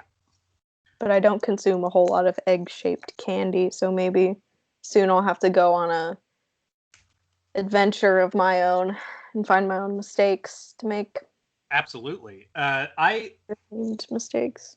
I still kind of like those. I think they're made by Dove, the dark chocolate eggs that are like very thinly candy shelled. Mini Robin, eggs? they're mini eggs, not robin eggs. Those are the malted ones. I think those are okay, but it's because it's halfway decent, dark chocolatey kind of stuff. Yeah, I can get behind mini eggs. I kind of appreciate the like chalky candy outer shell a little bit. It's fine. It means you can hold them for a minute or two, and it's not gonna melt into your palm or whatever. Yes, I like those. I don't like the pastel M&Ms. No. Don't like them. I don't know why anybody would like those. Honestly, a lot of candies are pretty terrible, but yeah, it's true. That seems to be what we're best at in this country, is making bad candy. That and I don't know, bad education and police brutality. I mean, pretty good at all those things. Gun violence, COVID deaths. Are we number one? We are the best.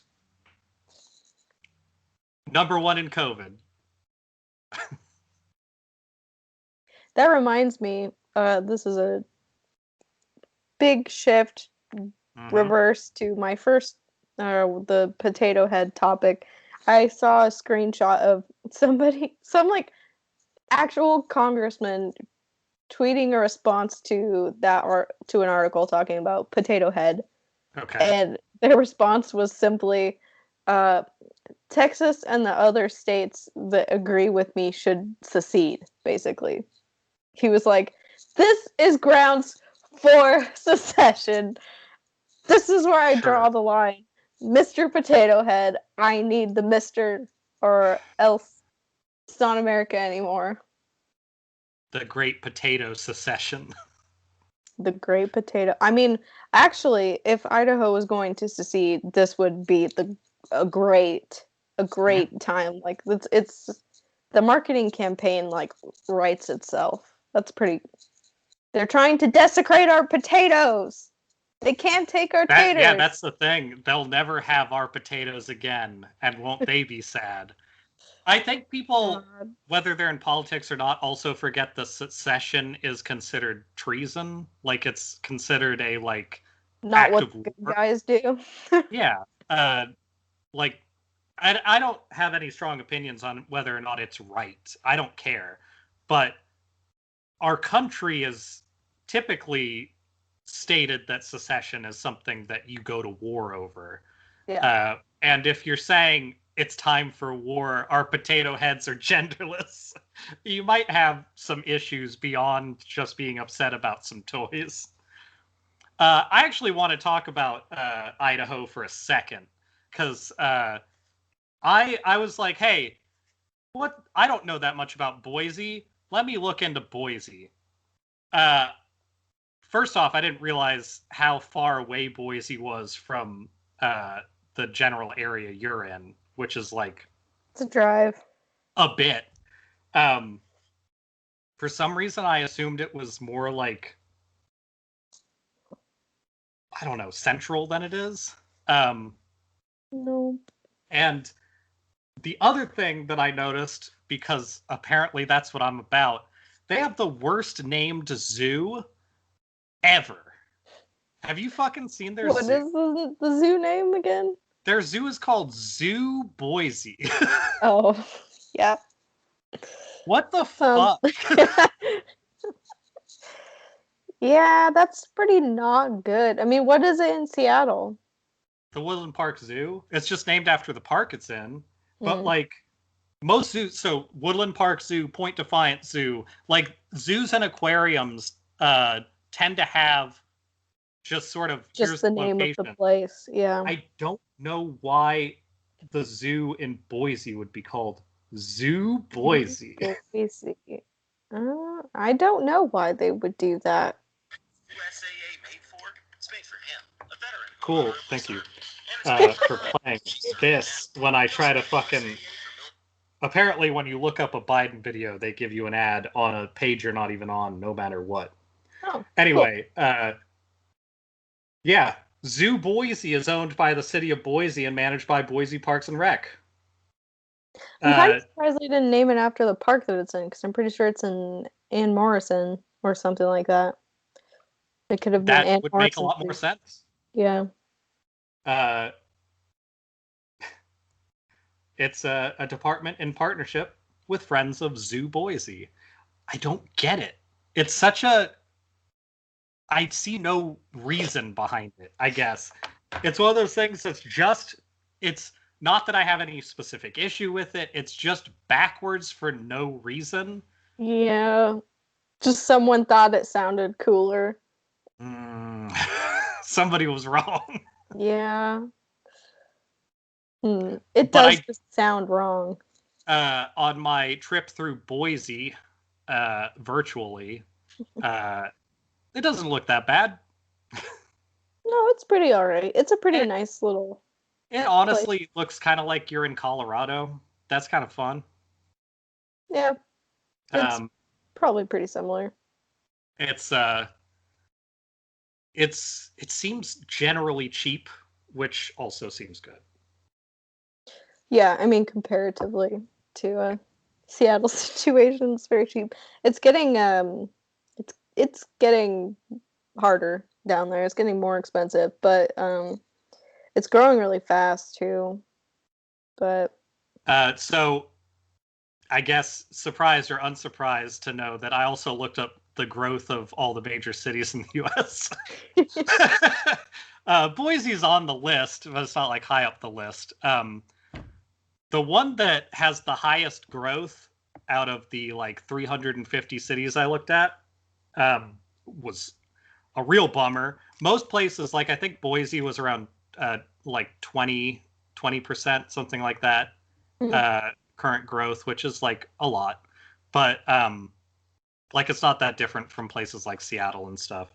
The place that had over 40%, which is like double the next highest pretty much, was the Villages in Florida, which is the specifically pro-Trump older generation like city that they've been building up for the last few years.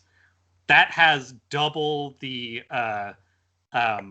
population growth of any city on the list of cities in the US. That seems bad. I mean, it seems good in a way because they're one voting block. And it also seems good in the sense that I hope they just fucking hate each other. Like, it seems like if you turn old folks' home into an entire city, then they can have all the cheesecake factories they want, and they can stay away from the rest of us. That would be my preference. That's pretty good, actually. They can just do what they want to do in their little area and don't have to bother other people. And in a couple of years, who knows, they may or may not be underwater. So that would be a fun bit of cosmic justice, I suppose. I mean, they probably won't be underwater until like the late 70s or early 80s, but they might have some real not fun hurricanes, maybe. Oh, they will, and they have been, so yes, that'll be consistent. Not that I would wish hurricanes on people, but sometimes on some. Yeah. It's an indirect violence. I'm all right with it. It's like how I would wish people's accounts being stolen on them. I'm fine with it if it's right. That's. I wouldn't wish for their fucking dog walkers to get shot, but I would wish for their accounts to maybe get fucked with. I think that seems like an acceptable level of malice. Yeah. Yeah. Acceptably vindictive is my whole point. If I can get there, then I've made it. You have made it. You've done Thank it. you. Thank you. Mm-hmm. Yeah, good idea. I myself have almost done it. I've almost gotten to a point where I feel like pouring more of this, but then I may have really done it. Oh. I So just got an Amber Alert. I've been getting a lot of those lately. I think everybody's still freaking out. I still remember when we were building up to the elections and I got like 6 in a week. Yeah. And it was just everybody's like making bad decisions. It's just stress is a real problem, and I think people are unwilling to deal with it. Mm-hmm. Talking to my roommate last night, actually, about weeks when they miss their therapy and stuff, and their entire life is different because they don't have the same level of processing that they would have had, so they're just like ambiently stressed out for some reason. Makes sense. Yeah. Yeah, that would help a lot. It's it's a definitely nice thing to do if you can afford to do it. Yeah. Or if you can get assistance to do it. I did enjoy my experience with online therapy. That was mostly good. But Okay. yeah, like she was actually pretty helpful, but I ended up discontinuing it because it was gonna get expensive. But yeah. Yeah. It's kind of like we should be able to just do that stuff. It is kind of like that. Yeah. Maybe there will be some more biracial commercials next Super Bowl and we can get there. Here's the hope. Children are our hope. They're not like us. They're not like us. Why is his brain so old? Why is his brain permanently stuck in 1960 whatever? I bet Joe Biden would enjoy Zoo Boise. Joe Biden is hereby canceled from going to Zoo Boise. I've decided. Yeah. Well, was this a low turnout election? This felt like a low turnout election, and it was making Victoire feel very uncomfortable. It was just before noon, and while there had been a line of 15 people when the polls had first opened, it had been slow, steady stream of people since then. She supposed that it was just as well that they didn't have to wait in line, especially since it was quite cold outside, but still, if this was a low turnout election, all the polling was out the window. Of course, the black X's next to the solid 2/3 of the names in the book pointed at this being a high turnout election where most people voted early or by mail. Oh. Just as she and her cousin Fred had.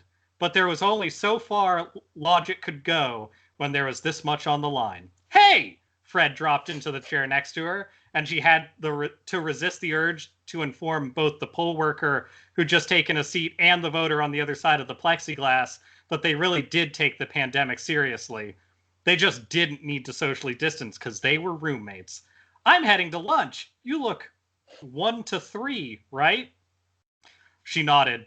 I'll probably make something. Should I make enough for you too? Yeah, if you don't mind, thanks. She studied him. How are you feeling? He shrugged. I mean, you know. She did know. When she'd finally given up on sleep at 4:45 a.m., she found him already at the kitchen table, drinking a very large cup of coffee.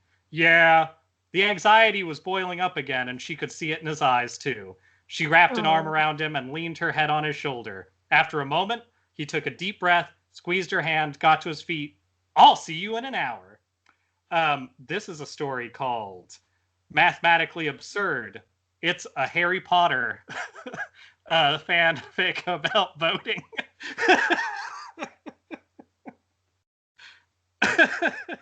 Wow. I now hate J.K. Rowling for more reasons. If that was possible. She glanced down at the stressed "buy" pin on her dark blue sweater. She wanted to make a joke about making a political statement too, but she was fairly certain poll workers weren't supposed to do that. Thanks. Yeah. So do you actually, or are you just trying to lull us into a false sense of security? You're good at projecting through the mask, he said. And yes, I do actually. Not being a misogynist is part of my plan for world domination. I'm a radical.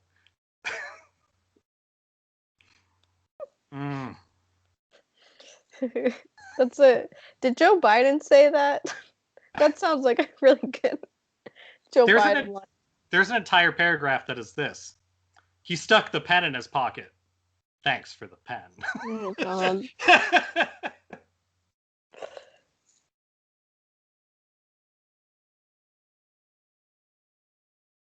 No, it's him. He's just hot as fuck. Yeah, she nodded.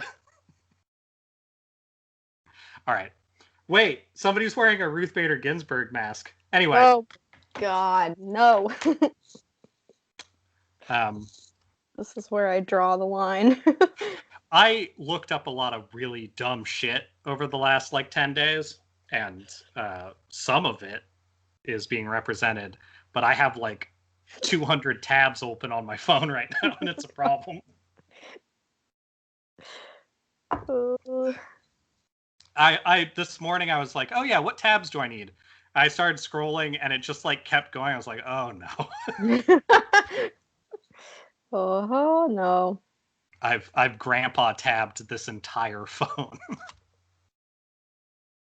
Every month or so I have to go through and close all my hundreds of tabs that I've not bothered to address. Yeah, I've gotten really used to okay, I'm gonna hold down, close all tabs, and I guess I'll just leave the phone here for a few minutes because it's gonna be for a while.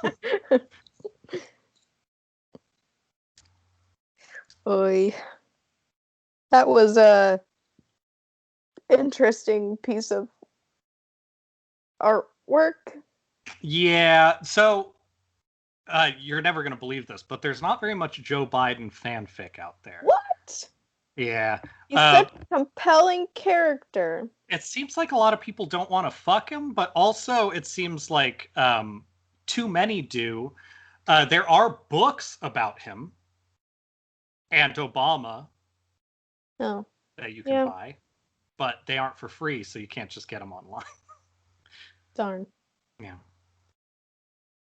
There's a detective story starring him and Obama that has to do with trains. I don't think I could deal with that. I don't think. Wait, when's your birthday? Oh, Jesus. Yeah, there's some bad shit out there. And I would suggest not going too deep on it. I kind of would love a Scooby Doo scenario with Obama and Joe Biden. Would Joe Biden be Fred or Shaggy? Because I feel like Obama would be Fred, right? Yeah, I think he'd have to be Fred. And then... Yeah, who are the other ones? Who's Velma? Velma would be what? Thora Birch. Okay. Yeah, Kamala. No, Kamala would be Daphne, I feel like. Besides, Velma's supposed to be the sort of nerdy... Yeah, okay, yeah, you're right. Velma's the nerdy secret hot one that's nerd bait. And it has to be somebody like that. But unfortunately, I think the only person who fits that role, even if I don't think it should, is Elizabeth Elizabeth Warren. Elizabeth Warren. Oh no! Which is or Amy Klobuchar. Oh man, yeah. She's not a secretly hot nerd though. Amy Klobuchar can be Scrappy Doo, or Pete Buttigieg can be Scrappy Doo. That actually works pretty well. I think that, yeah, that's good. Yeah. Who's Scooby? Who is Scooby? Who hangs out with Joe Biden and eats sandwiches? I mean, it could be Rahm Emanuel, but I don't know if that's the right choice. I don't know. Beto. Beto could be Scooby. Yes. Yeah. That fits. He's got like the kind of like cool kid thing going on. What's up, fellow teens? Comes up on a skateboard. I think that'd work. Ruh-roh, Raggy. Yeah.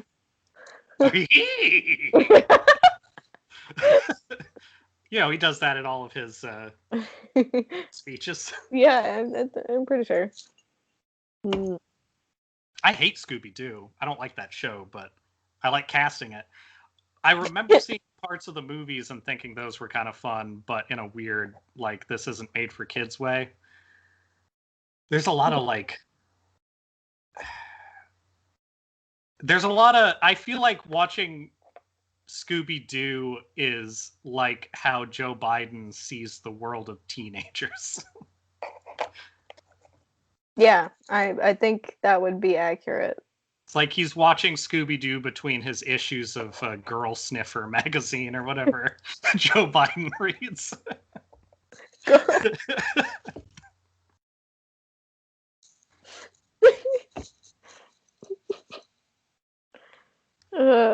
Where can I get a subscription to Girl Sniffer magazine? You crack open the January 2021 Girl Sniffer yet? Some primo girls in there. Every issue just come with a small locket of hair. Or a lock of hair. Yeah, and like a square off of somebody's like political sweater or something. Because you gotta smell the hair and like rub your cheek with the fabric square to get the full Joe Biden experience. As you hug someone from behind. Yeah. You know, people stop talking about that, but I still think about it. I never stopped thinking about that. No. Hey, is it normal for our president to do that to people? I guess so. Yeah. Hey, remember when someone accused Joe Biden of sexual assault and nothing ever happened about that? No. No, me neither. Never happened. I don't remember that. There's a truth that I think we all forget, and that's presidents can't rape. Oh. So. I forgot. Yeah. I mean, America can't war crime, so presidents can't rape, right?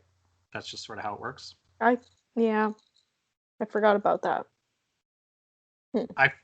I feel like this is where like 13-year-old me would be like, I hope the next president's just a woman who rapes everybody.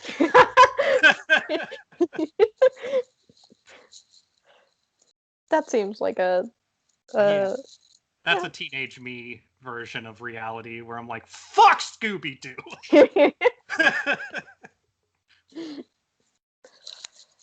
Oh.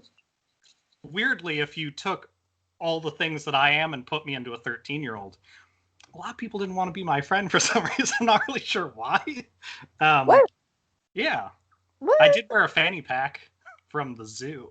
I mean, okay, but if you transported that child in time to right now, you probably would have been cool. Oh, it'd still be cool. Fanny pack, zip-off shorts, zip-off cargo shorts that turn into, let's call them cargo slacks. Yeah, I know. Epitome of coolness. I had a wardrobe. It was there.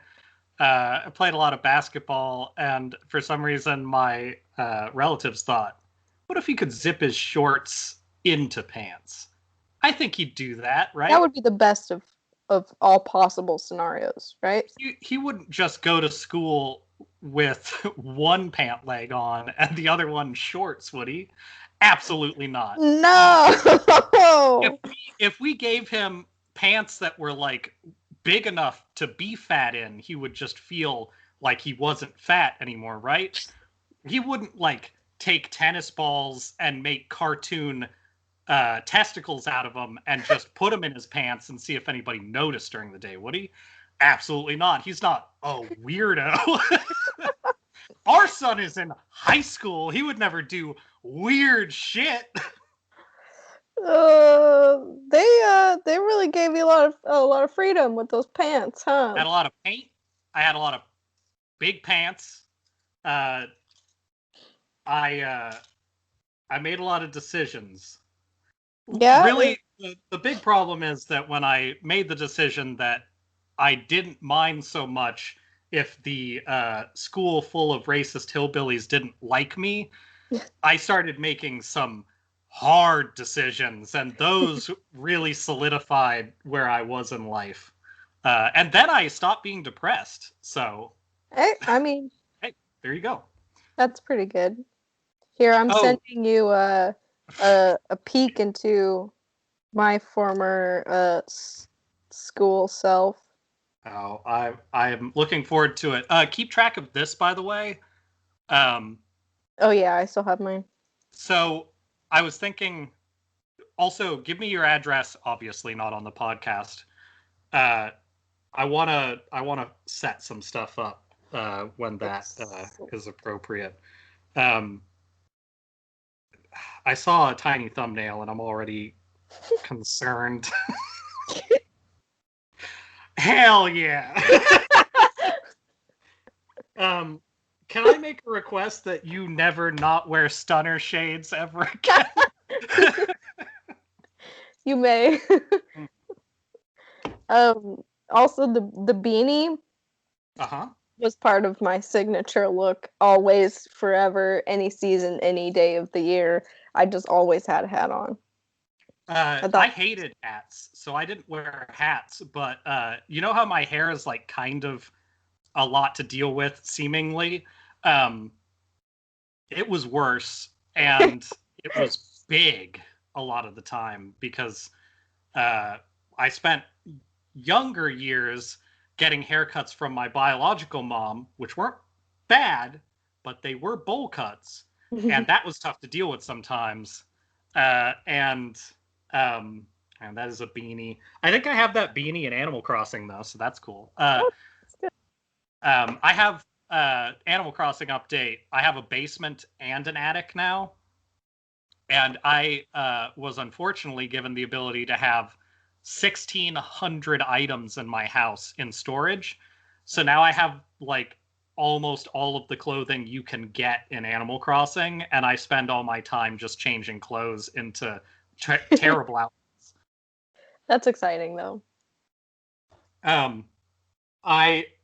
At first I was convinced that your straps were hair, and I was wondering if you shellacked your hair to make it into straight strips. So, hey, it's better than I thought initially. It's slightly better. This was during the years where I was not really sure what exactly to do with hair, period, or wasn't aware that like curly hair was an option. So and I didn't want it if it was. I honestly, if people always talk about like what would I tell myself if I could go back in time, and there's always the obvious of like here's some things to think about that are actually pretty cool. Maybe you should focus on that. You can trust me. I'm apparently you from the future. None of that would work out. But the thing that I think would maybe be the actual thing to tell my past self is your hair can be as fucked up as you want, and people are going to see it as a positive, so you should just do it. And I would have had way more than spray color and shit happening. I would have had some bad things happening on my head, and it would have been perfect. As it was, I did do some experiments, which included at one point, I was like, well, like my hair almost has a widow's peak. Is that stupid? Like, should I not have that? So I like shaved up into it. And oh boy, was that Oh interesting. no. A lot of bad things happened with that shit. But it didn't make me less popular. The guy with a zoo fanny pack full of Cheez-Its, turns out, has a pretty solid popularity space. It's at the top, right? At the tippy top. Weirdly, it was off to the side where I had a decent amount of people who wanted to talk to me all the time. But I thought that, like, if it wasn't everybody who wanted to talk to me, then I was unpopular. So instead, I listened in class never, because why would you? That's sort of how school works for a lot of people. But yeah, except for the 1 year where I failed everything except band, and then realized that it didn't matter because my credits were already shored up 2 years early, so who cares? But that was a very stressful week where I was like, oh, I'm not going to show this to my parents. And then they like got it sent to them or something. I was like, fuck.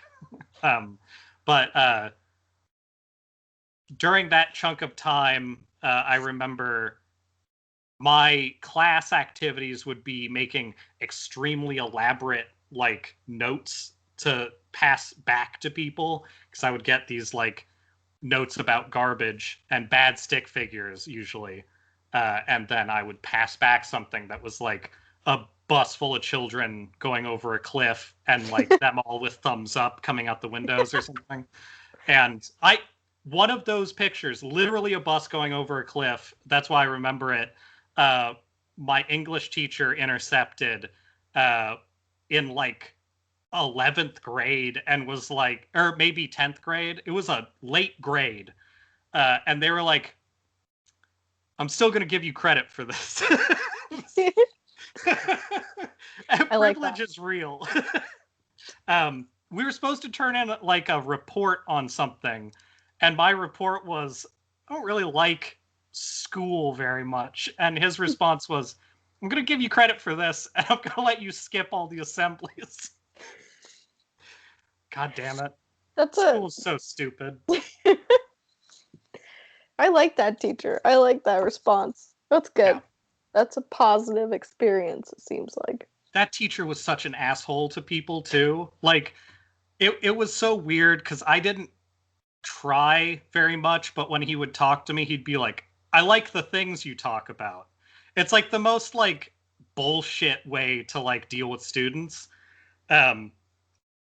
Weirdly, he left after that year and went to like a private school somewhere, but probably because he wasn't cut out to be a public school teacher. And it was an honors class, or AP maybe even, which is already just like, you should be making people do something. And instead, he literally publicly would just pick favorites. And I ended up being one of them, and I think it's honestly because I didn't care very much about school. So, it's a dumb reason. We need education reform. That's what I have to say. If I had a kid and they did the things I did in school, I would be upset. Which is funny because the totality of my my pops's school. Actually, I want to hear what your parents, because your mom's a teacher, right? Mm-hmm. What were your parents' pieces of advice while you were in like high school and stuff? Did you have like study tips or anything like that? Oh, yeah, I'm sure I had no shortage of study tips from my mom because she was a teacher, so she was very invested, especially in when it came to like math and science and stuff that I kind of now like, but then did not because of just the way it was being taught. But my mom, being a math and science teacher, is very invested in me knowing those things. Yeah. So she she gave me like study tips. I don't know that I ever got much school advice from my dad though. Okay. Yeah, probably not that different.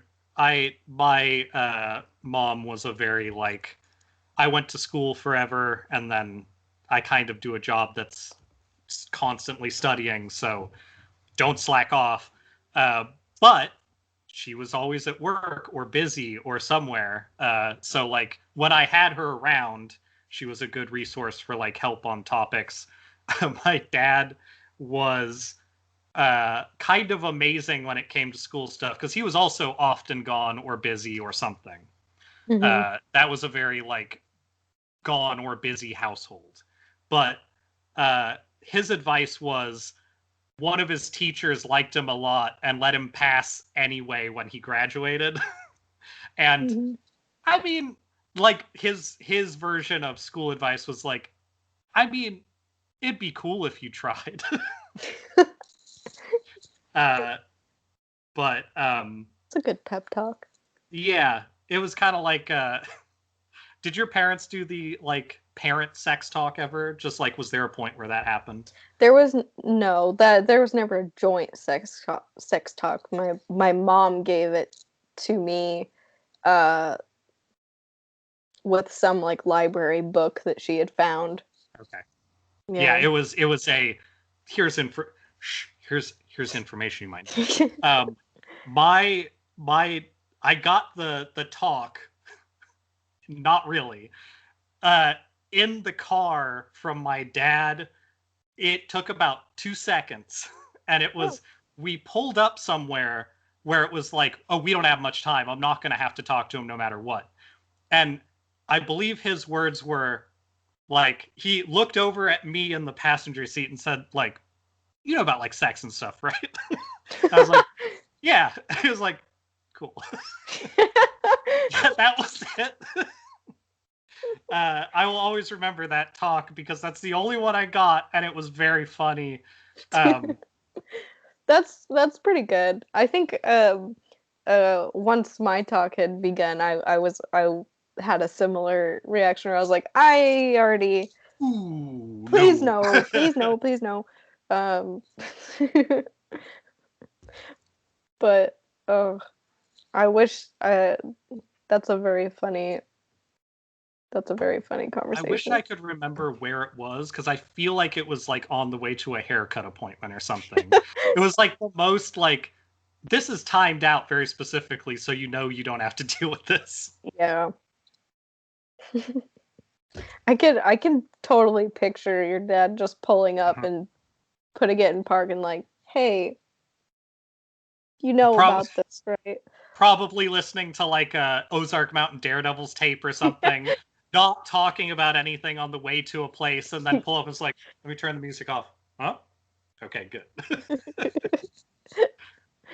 If I ever have a kid, it's gonna be a 24/7 podcast with that kid, and they're gonna fucking hate talking to me so much. I already know that about myself. Like, when I visit my parents, when that happens, I'm not like a big visit person. I'm the person who's always like starting a conversation and like continually moving into it, and then they're kind of like, oh, I think dinner's gonna be something we're doing now. Like, it always feels very like, oh, right, because I will talk about this forever. I've had a lot of training for I don't know what, but yelling at people. Yeah. You know. I know. You get it. I get it. That's a good thing to have training in, though. Yeah. Honestly, I think that was a big part of my depression when I was younger, was that I didn't realize that that's the kind of person I was. So I tried to act cool a lot, and then I realized acting cool was really boring. And I wasn't good at it, and my hair was like, so like, it just wasn't gonna happen. You just gotta embrace it. Yeah. Like, I remember not getting, I think there was a point where I might have gotten braces when I was like in earlier school, and part of the reason I didn't want to do it was like, I'm already unpopular enough. It's like, it would have been the perfect time to do it, but I didn't. Speaking of popular, I got the Doritos Loco Taco with the Zesty Ranch. I liked it. Yay!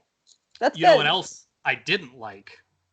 What? Is that they gave me 3 of the 6 items I ordered when I ordered that taco. Again? Yeah, they cut out. So they cut out an entire box's worth of stuff. But the reason why I knew they knew that they did it is because I got some of those like Cinnabon bite things. Yeah. They just poured a fuck ton of them into a bag. Like, they'll forgive us. there were like 18 of them in a bag, and it was just like, I don't want this. And then they also put the big like nasty burrito from the box just in the bag, but they cut out all the other stuff, which was like the weird fries with the nacho sauce and the other small normal taco and something else, the drink, I think. They cut all that stuff out and just put like the taco, the Loco's taco that I ordered separately, big nasty taco, and then just unending like little gross donuts into that bag. That's so weird. Why? Like, yeah. What situation would arise in which they can't deliver on any of those items? There is no situation where that would arise. It wasn't something I even ordered late. I ordered it early so that I could avoid the whole like, well, maybe they run out thing. Yeah. I ordered at like 7. Like, it was like a good 4 or 5 hours before they stopped doing orders.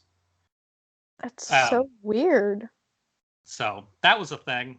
I mean, it's not like ordering from there is expensive. Like, that is one of the cheaper places I can get food.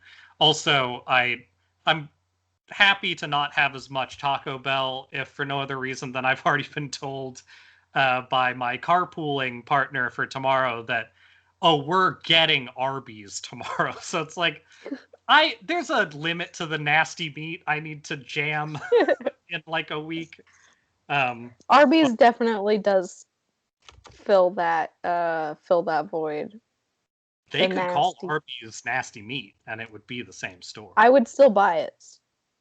Absolutely. I haven't had Arby's in like 3 years, so I'm actually pretty excited about their like too sweet a bread and their like variety of zesty sauces and all of that kind of shit. Curly fries too. Oh, curly fries. Yeah, I do like their fries. What's your relationship with Arby's? I am pro. I like Arby's. I like I think we actually talked about this a little bit either last podcast or the previous one, but I just really like the meat because it's disgustingly salty. And I like the what do they call, like horsey sauce or something like that? That sauce is I honestly do too. Yeah. I kind of am opposed to their weird Arby's sauce that is just sugar poured into pre-existing ketchup. I don't like that sauce very much. Yeah. I also got accosted at an Arby's in one of the weirder ways during college, in which I was at an Arby's and this group of like, I think it was people like maybe from the community college or something. It was like I was in the art college and I had advanced past, let's say I was in a mid-style between now and high school, in which I was wearing a shirt that was a bowling shirt I had found that wasn't a bowling shirt. It was a t-shirt with a bowling group's logo on the back that was called the Lab Rats, and it was a pink rat on a black shirt with a bowling ball. And on the front, it just said Allen in big letters. And there was this group of like mostly women across an Arby's from my roommate and I. And they were like snickering a bunch and like acting weird. And there's always people acting weird in fucking Silverdale or Paulsbo at night.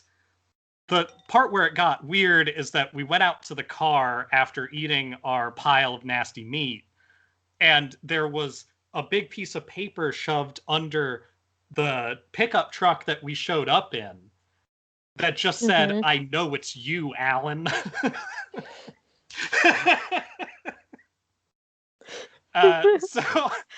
So apparently they saw what we pulled up in, which was already weird. And I don't know anything else because nothing else ever came of it. But it was definitely. What did Alan do? Oh my god! I don't know. He made the mistake of wearing that shirt that said Alan across the front. Jeez. Anyway, lots of things like that at that point in time because people don't have much to do over there. Yeah, that's certainly true. Dude, snack time. Wow. That's a pretty good one. Is it just like candy heart cookies? Yeah, okay. Yeah. Yeah, I could get down with those cookies. They're so boring and nasty, but they're so good too. I love grocery store nasty cookies. Absolutely. And they've got like hashtag love. Love. Apparently saying love is not something you're allowed to do. I guess not. It's trademarked. I also turned this one into a new character because I was very pleased by how disturbed it looked. It's like, ah! Why not just make it smaller? Just fit it all in one line. That makes me so angry. And it's just like, it looks like it has the dead eyes, and it's yelling, and it has a pig nose to me. It does. That's maddening. I don't like that. Why would they do that? Let's see. Here we go. Text me.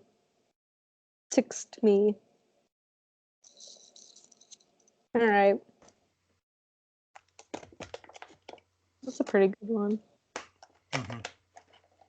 Anyway, a lot of these things I got like a week and a half ago because I was like, I won't have to wait that long for the next podcast. And then we skipped a week and I was like, fuck, I gotta like avoid these things.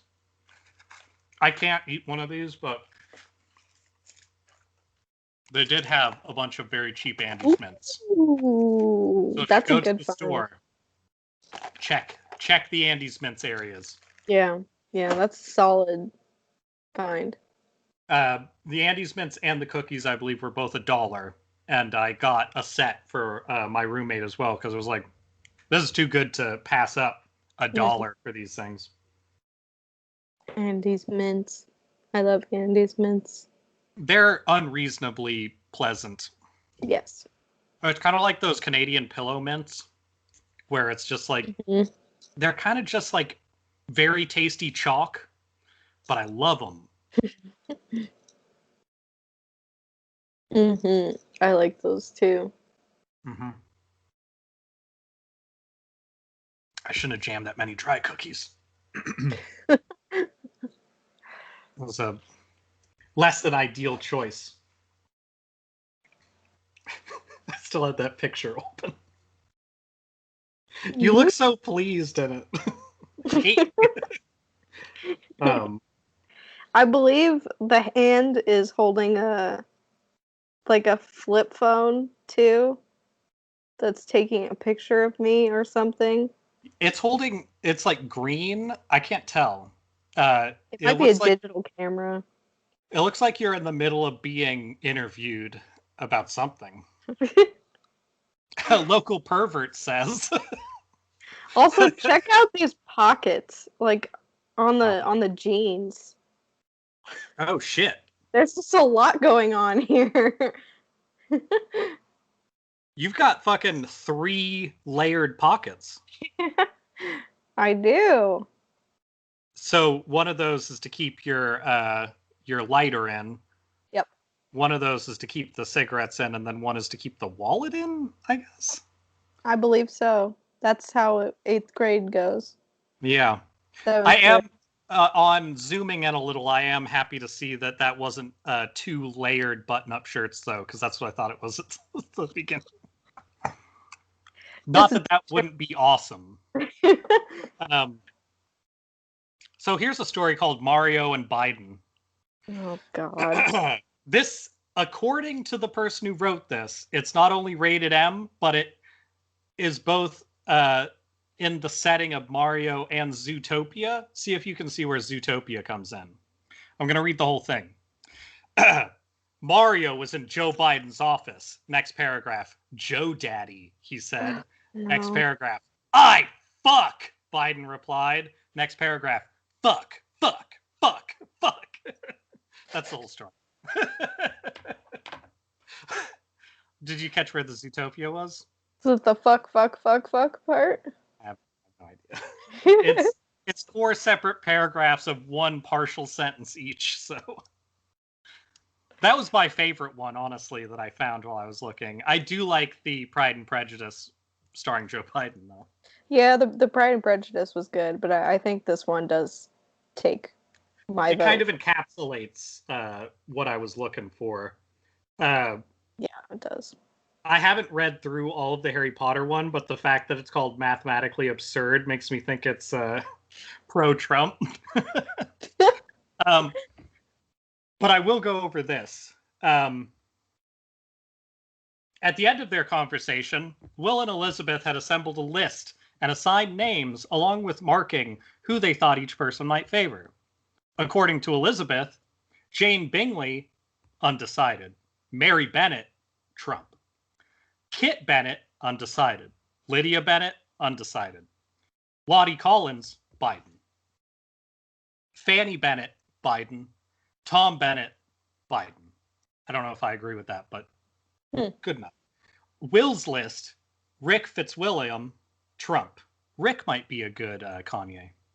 Oh, yeah. Kathy DeBorge, undecided. Absolutely Trump, if you've read that story. Anne DeBorge, undecided. Probably Biden, just to be contrarian. Bill Collins, whomever Kathy wants. Absolutely. So you said you haven't read that, right? Bill Collins is the most, like, boot-licking, like, anything Kathy wants. Chuck Bingley, Biden. Carolyn Bingley, undecided. And Lou Hurst, undecided. Will complained, I have was still the worst list of the 2. Why should I have to convince your cousin Bill? Would you rather have George Wickham, Lizzie teased. I suppose not. But I don't think he votes. There is no profit in it. And anyway, Lizzie added, Bill likes you better than me. Anyway, I wanted to read the George Wickham thing because they're not wrong. Anyway, I don't know that anybody needs to actually read through that, but I do enjoy that is something somebody felt had to happen. I think it's important that we know that it exists and it's out there. I also might make a shirt that's just Mario saying Joe Daddy. I don't like that. And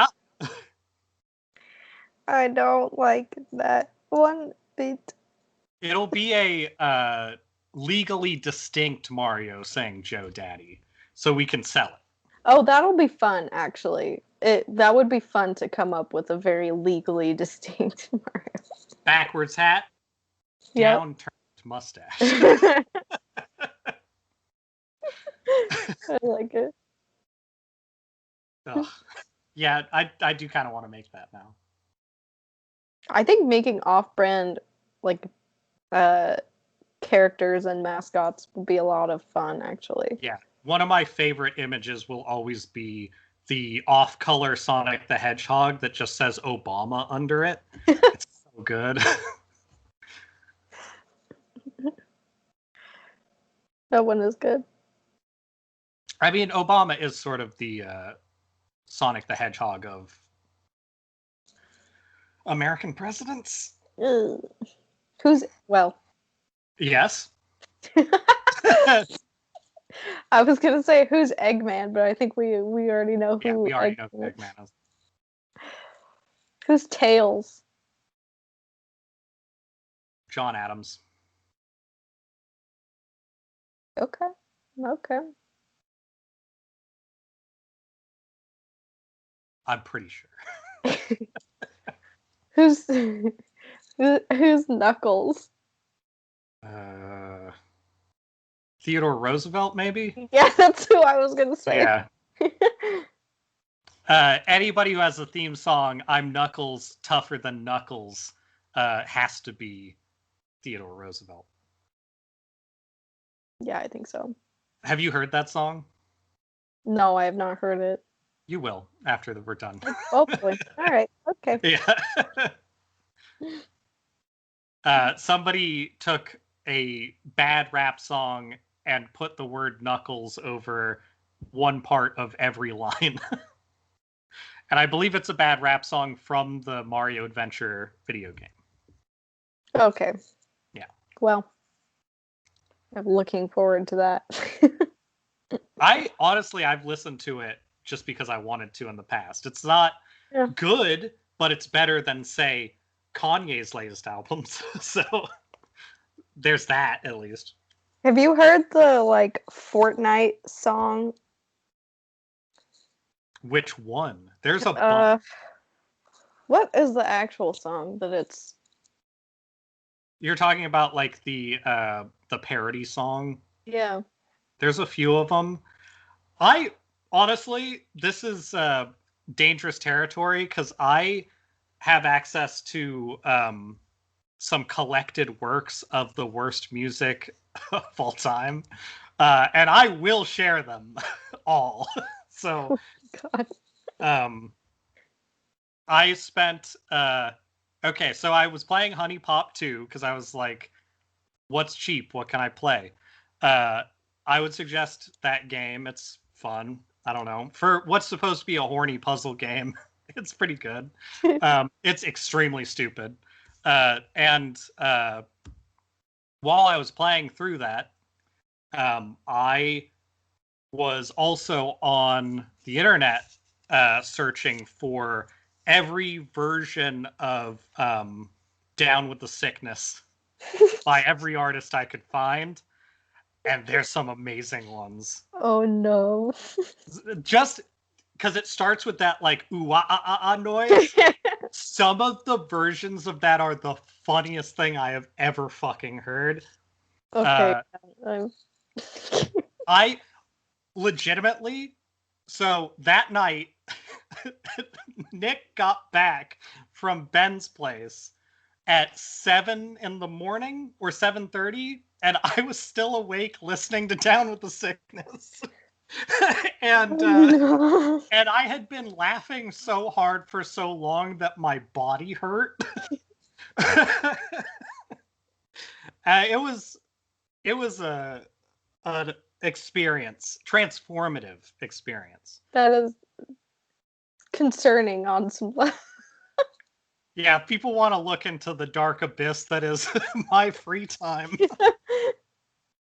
There's a reason why I have a lot of opinions, and it's not good reasons.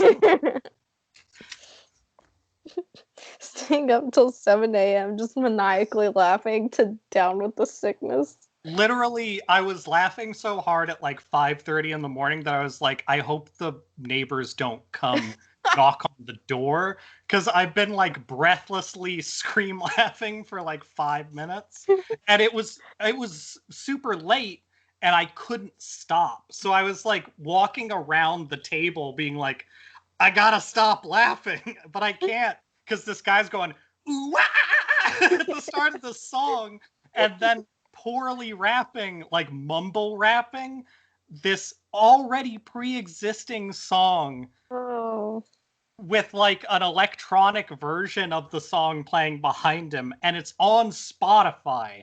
I can't deal with it. That sounds like that's a special type of horrible. Yeah. Also, you should look up the song Fart Touch.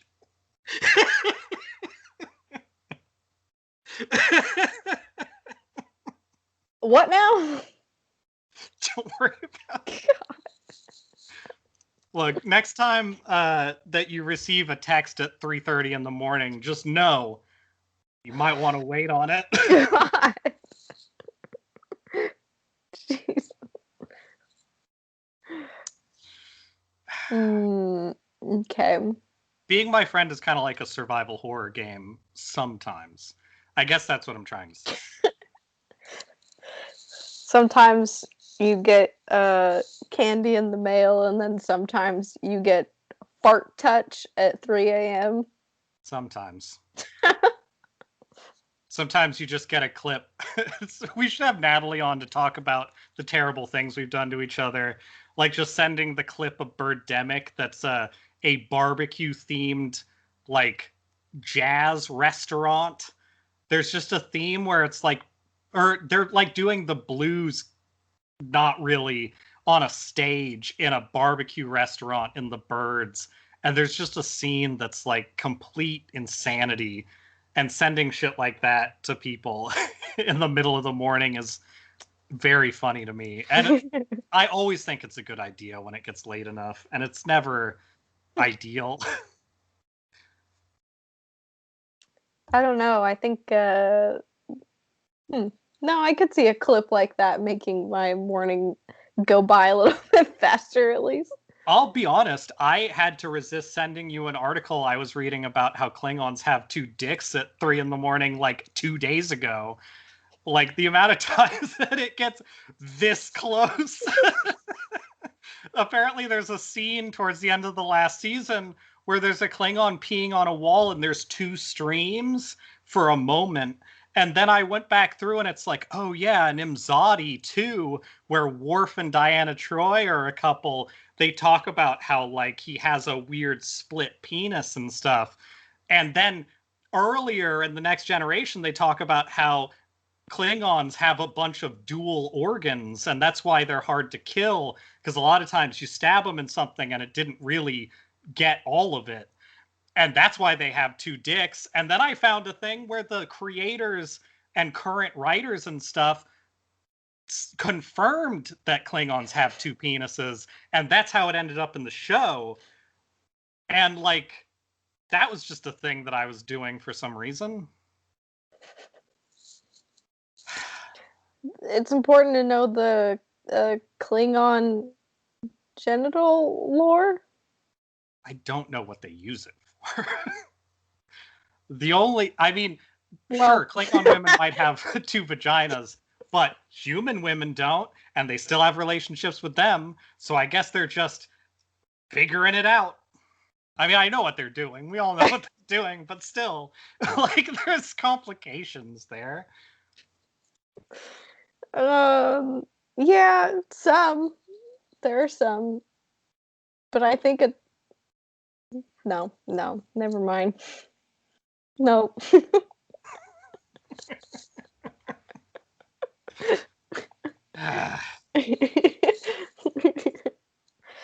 Wow, if anyone's made it this far into the episode, boy, has this been a treat. Just a little nugget of... This is a really great Easter egg for people. If you make it almost 3 hours into... Whew, you deserve this. We did it all for you, Shinji. Great job. I found some YouTube channels that do a full series of anime with subtitles as a single video, and that's been exciting. Mm-hmm. I'm sure they'll get taken down soon enough. Yeah, probably. I do have an anime recommendation, actually, for people. I've been watching Wonder Egg Priority. That show's dope. Yeah. That's really good. Trigger warning for, I guess, intrusive thoughts, I guess, is probably the easiest one to put in there. Yeah, like, there's, like, suicide, self-harm material. Yeah. Topics, so... Yep. But yeah, it's good. I made Nick watch the first episode of that too. Mm-hmm. I think I'm on like 6 or 7. Yeah, I think it's still coming out, right? So that's about where they're at. Yeah. I'll also make a recommendation of if you still haven't watched Doro Hidoro, I think I recommended it before, but that's up the list as well for me. There's a lot of animes that are coming out the last couple years that are abandoning even further the anime conventions of like magical girl stuff and all that. And while there's always going to be hints of that, I think this is sort of a great time to get in on some just good TV. Mm-hmm. And they've always been kind of good at making shows that are supposed to say something as opposed to being, watching The New Girl on Netflix or whatever it is that middle-aged people get excited about now. Oh. I just remember they were like, what do you mean Friends isn't going to be on Netflix anymore? It's like, somebody gives a shit about that? The Office is it gone yet? I think it was about to be gone. I don't know. The amount of friends that I have who have just straight up refused to ever watch The Office just based on the fact that it's really popular is pretty funny to me. The Office is one of those where I think it works really well in everything they do except for like the main storyline they usually have is always boring. Everything else is almost always entertaining. Yeah. And especially now that what's his name, Krasinski, is such a dipshit about stuff. I feel like his character is exactly who he is in real life for the most part. Yeah, I think so. Yeah. That seems to check out. Mm-hmm. Well, I guess this was a podcast, right?